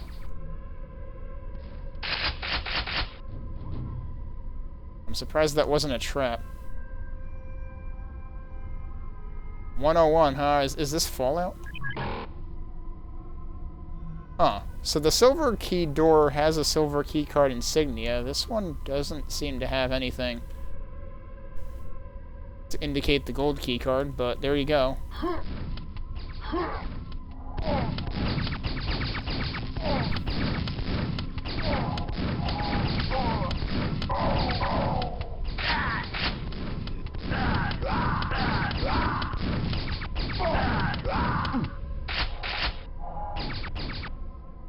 Oh, was it? I was seeing lights that were, you know, golden color, but I didn't notice the insignia. Maybe I mistook one of the... maybe I mistook the insignia as a light. What? Did that just, like... I don't know if that fell through there. That kind of looked like it fell through the middle of the grate, though. So, we got both, tech enemies and medieval enemies going on here. But actually it kind of works with, you know, like the ogre in this particular aesthetic works. And meanwhile the base enemies in that aesthetic works. So...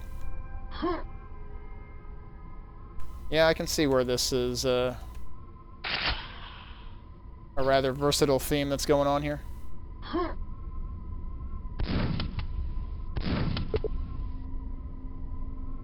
I also heard Scrags.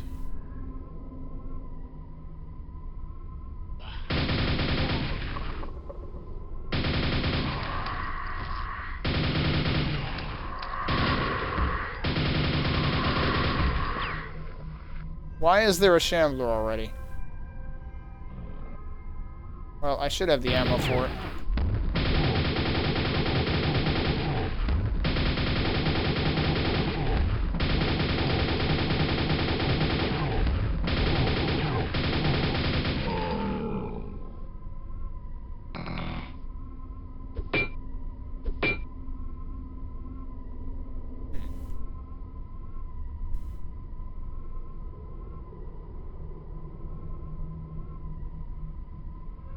There's also more stuff down there. What the...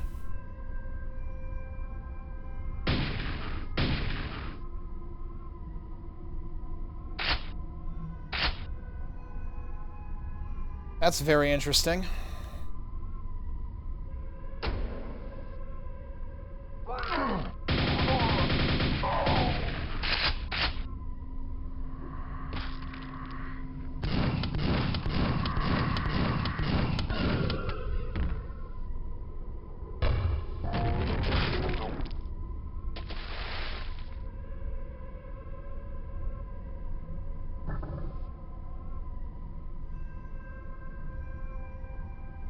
Wow, imagine a fan in a map that isn't part of Dimension of the Machine. Dimension of the Machine, my joke is there's, like, practically one fan every, like, 10 steps.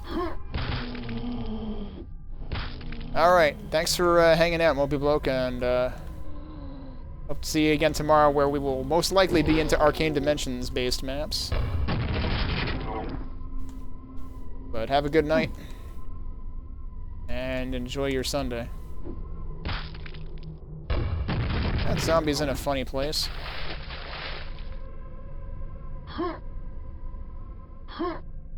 I can go over there. There's probably no good reason to go over there, though. Oh, that does do that. Now, I tried to switch to a weapon I don't have, and it's right there. I pressed 3, and I didn't have the super shotgun yet, but now I do. Isn't that nice? And this is totally where that guy was before, I guess. Yeah, this is the guy that was sniping me earlier. Alright, well, I guess we go through that and see where that leads. Okay, that was not a wind tunnel.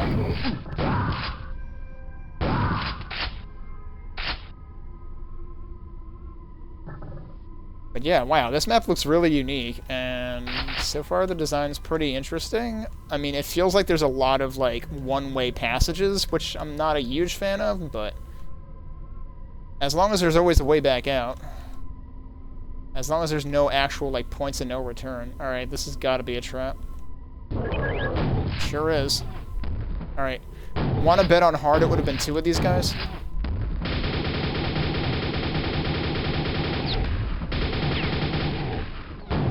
Whoops.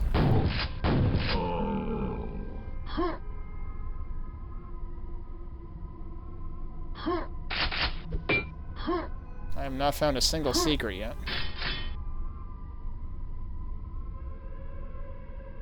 Is this where I was before? Yeah, it is, because there's the ogre. Okay.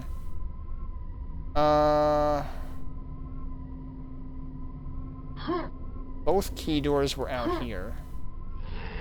Oh. We got more ogres.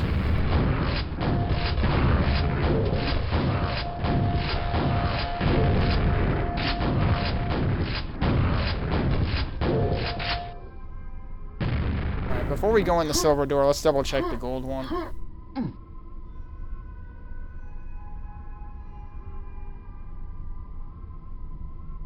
Oh, over here. Yep. It does have a call out there. Here's a good prize.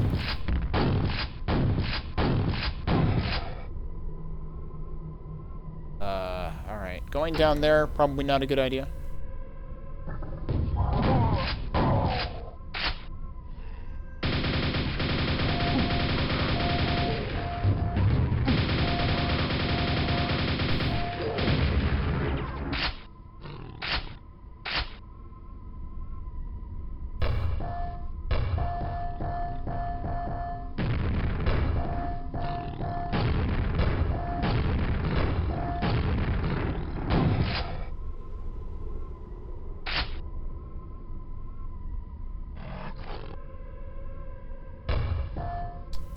Take me out.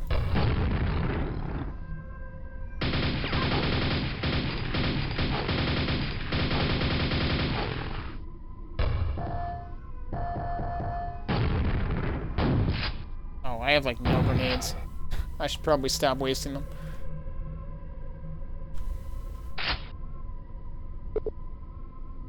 I wonder if that's the same locked door we saw before from the other side.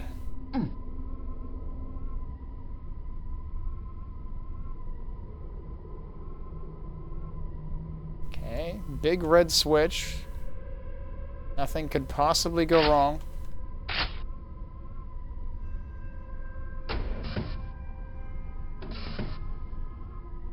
Rock door is open.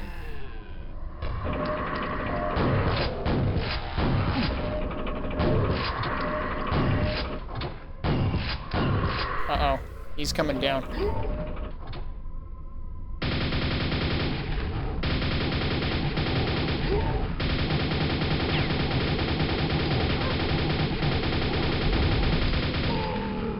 Not a particularly good Shambler fight.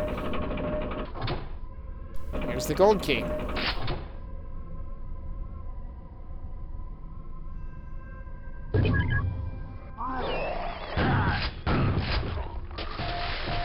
did that say? Do not watch beneath?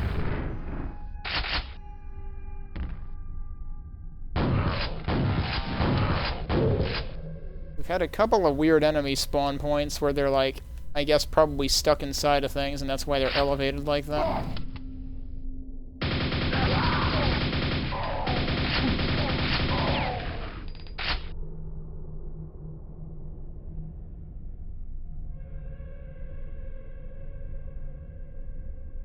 It's too bad this doesn't, well, it does have the fog and everything.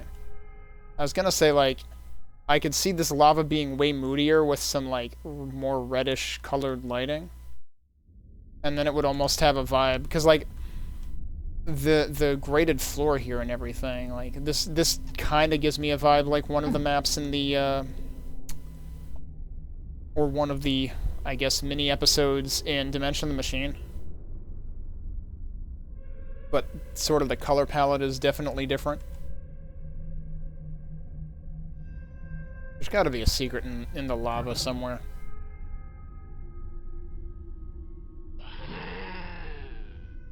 Well, there's a pipe down there.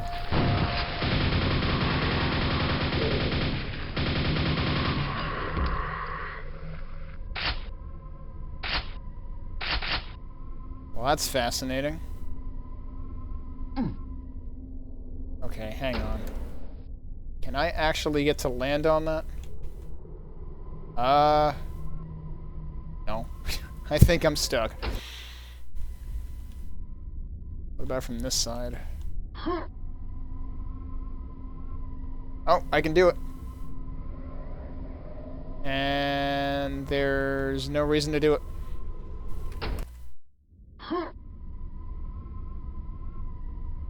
Well, you can't say I didn't try to find a secret that time. Can I go through the back of this? I suspect that did not do anything different than the front would have. But that is also a common way to hide secrets. So it was worth trying.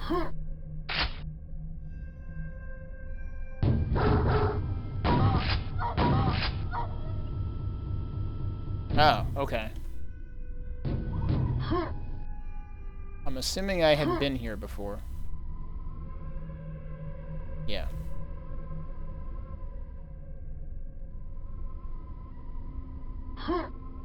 Oh, right, okay, so this is here. I hadn't even contemplated the other side of the room. So the interesting thing is, like, could I just go back that way? Because, like, we had the gold key. Interesting place for stained glass windows. You would not have expected that in this setting. So this is almost like... Predicted, describes this as like industrial, but like this is I remember them describing Witch House Mixtape by CZG as WizTech, and I feel like that could also kind of be said about this. Huh. Cells. Oh, okay. I was like, is there a Thunderbolt secret? No, it's right there. I wonder if there's a reason they're giving that to me. Oh, now I'm at the beginning of the level. Okay. Of course there's more dudes.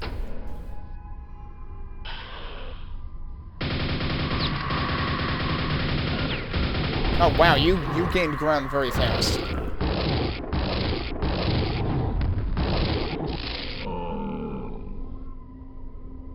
Okay, gold door time, which is over here. I still haven't found a darn secret in this place.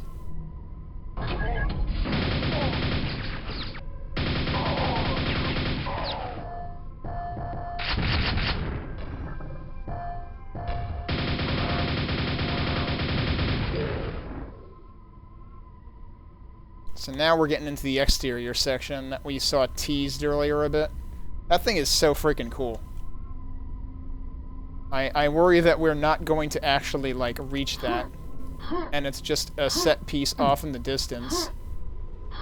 Oh, that looks like a secret. Nope.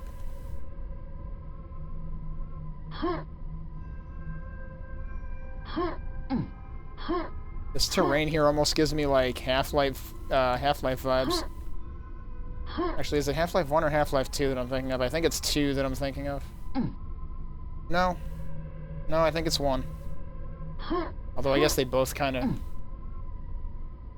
have sections like what I'm thinking of.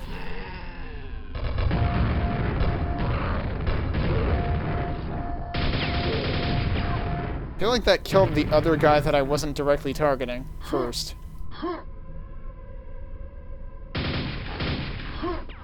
Seems like it doesn't want me up there.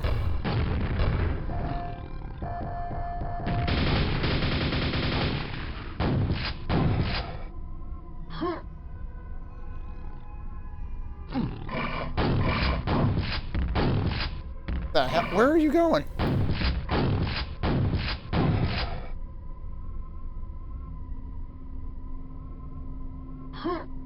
This is where I came from, right?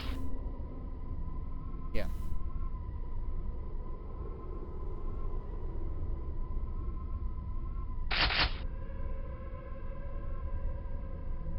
God, that's so cool.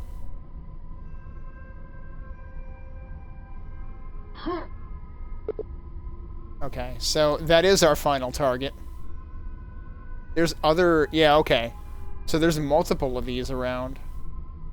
That's really neat. I'm guessing that might be the exit. We might not quite be done yet. Okay.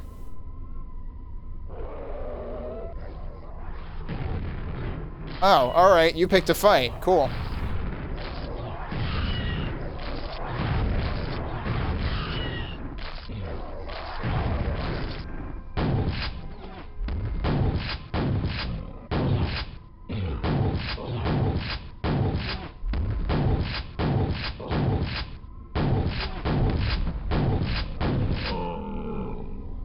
That is probably the... Yep. Didn't even get to walk through it. Okay, oops. Well, I didn't find any secrets. I do feel kind of bad about that. But, yeah, this map is so cool in terms of its, aesthetic. Like, just... It's a scheme that I've never really seen, or a theme I've never really seen before. Makes me wish they made a whole episode out of this.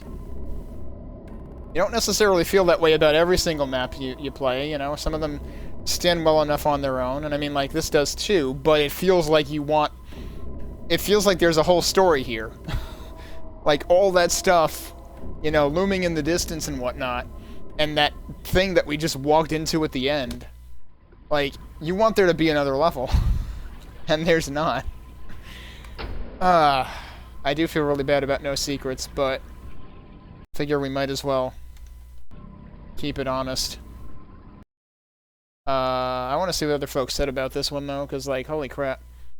There's no editor's rating on this one at all, either.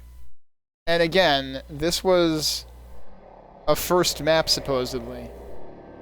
This is ridiculously good for a first map. The amount of, you know, artistry that went into laying this out is really something. And I have to wonder if Heresy has, like, done mapping for other games before this one. Because that's remarkable. Let me bring up the browser here.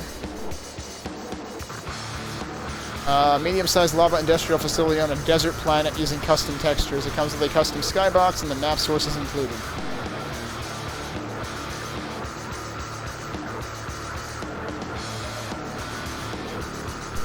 That looks amazing, yeah.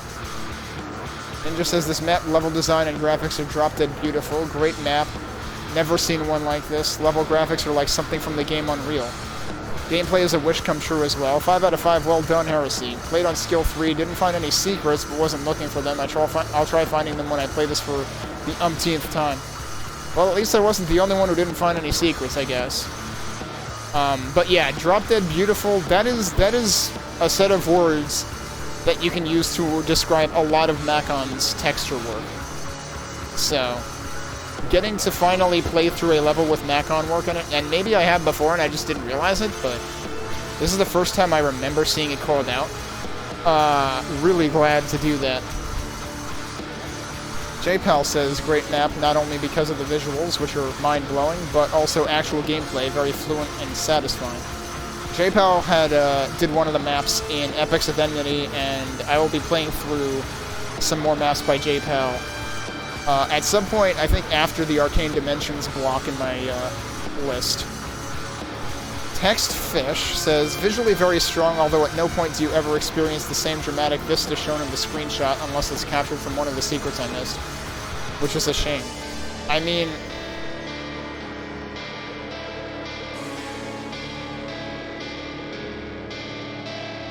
I don't know if I stood in that exact spot, but I definitely saw that vista. Or something very close to it. Oh, they're standing on the other side. I think I was standing on that side, not this side. But yeah, you see that at the end of the level. I don't know what he's talking about. Dude didn't jump around enough. I really enjoyed the theme and hope to see it used again in future maps. Yeah, right? Combat left me underwhelmed for the most part, largely because vanilla Quake just wasn't designed for such long-range fighting. As it stands, this map would really benefit from a mod with a railgun or something similar, because it's never going to be fun picking off enforcers from half a mile away with a shotgun or nails. Yeah, that was why I ignored that one enforcer, and eventually I ended up shoop right next to him. And that's where you got the super shotgun. It's worth noting that in addition to the text above, that even on non-case sensitive operating systems, the file naming may be wrong, as the zip BSP is called Heresy, but Quake Injector tries to load _rev. Not that I used Quake Injector, but yeah, so the zip is _rev, but the BSP file name is not.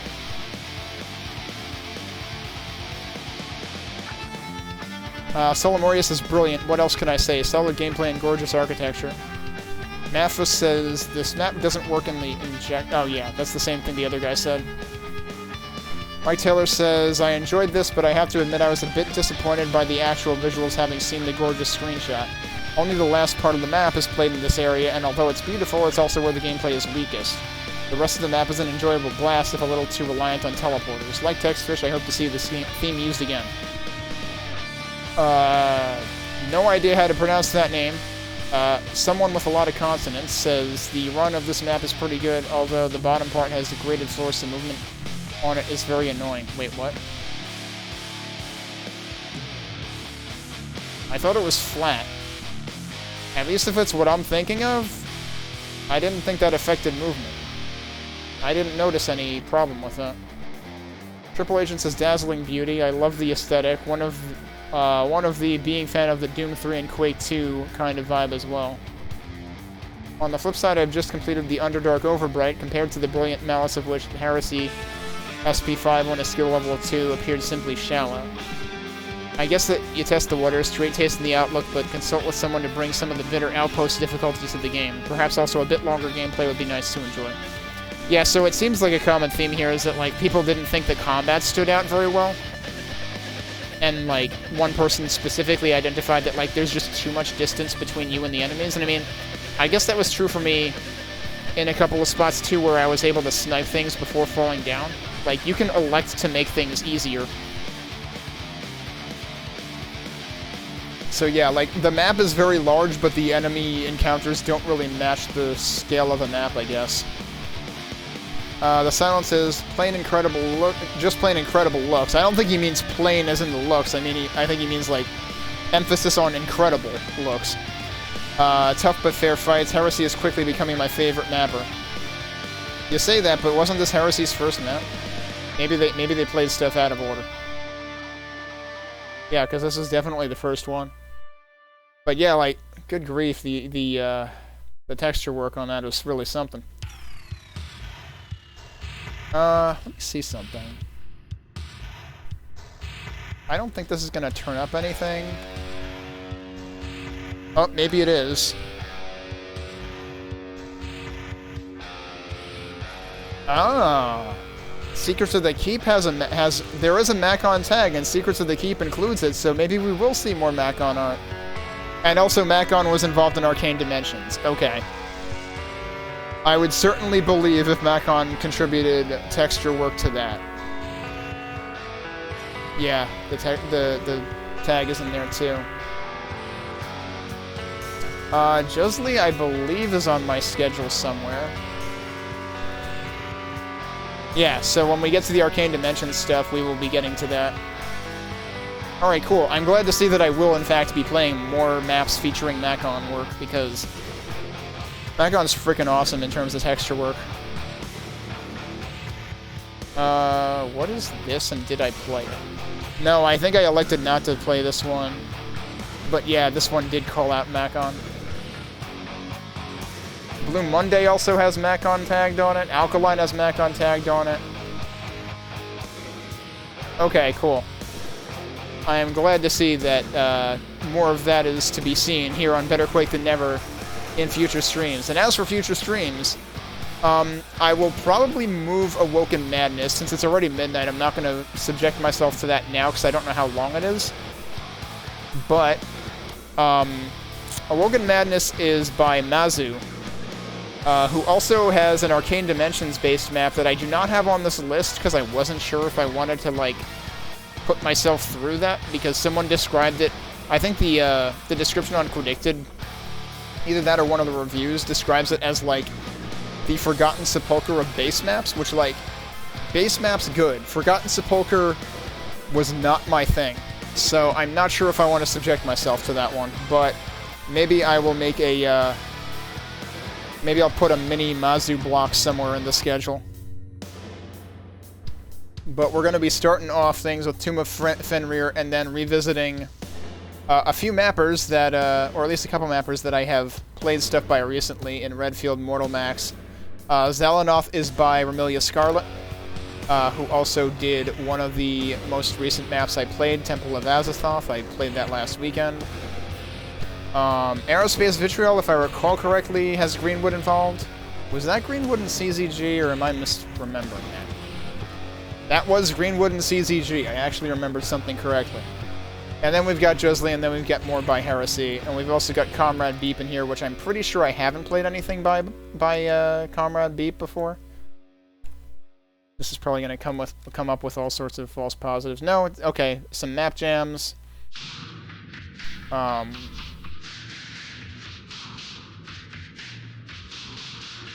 have to make sure... I probably have all three of these written down. But I'll have to make sure I get to all of them. But yeah, it looks like this might be the only Comrade Beep things I'm likely to get to, at least in the current plan of things. But yeah, we've got plenty of stuff still to go through in this list, and we will be getting into Arcane Dimensions stuff tomorrow night. So this is somewhat appropriate because I originally played Arcane Dimensions a year ago. Alright, maybe a little less than a year ago. I actually started AD in March. But, I don't know how long all the AD stuff on this list will take me. It might not take me through the entire month of February, but we got quite a bit of stuff to go through here, so we might still be playing it when March 6th of this year rolls around. In which case, we'd be high-fiving ourselves on the calendar year. But it'll also be nice to get back into Arcane Dimensions-based stuff, just because, like, that was what got me into Pak Attacks to begin with. Like, this entire ridiculously long section of this page only happened because I played Arcane Dimensions and was like, that was really good. I should see what else the Quake community has done. And so we unwittingly embarked on this long journey.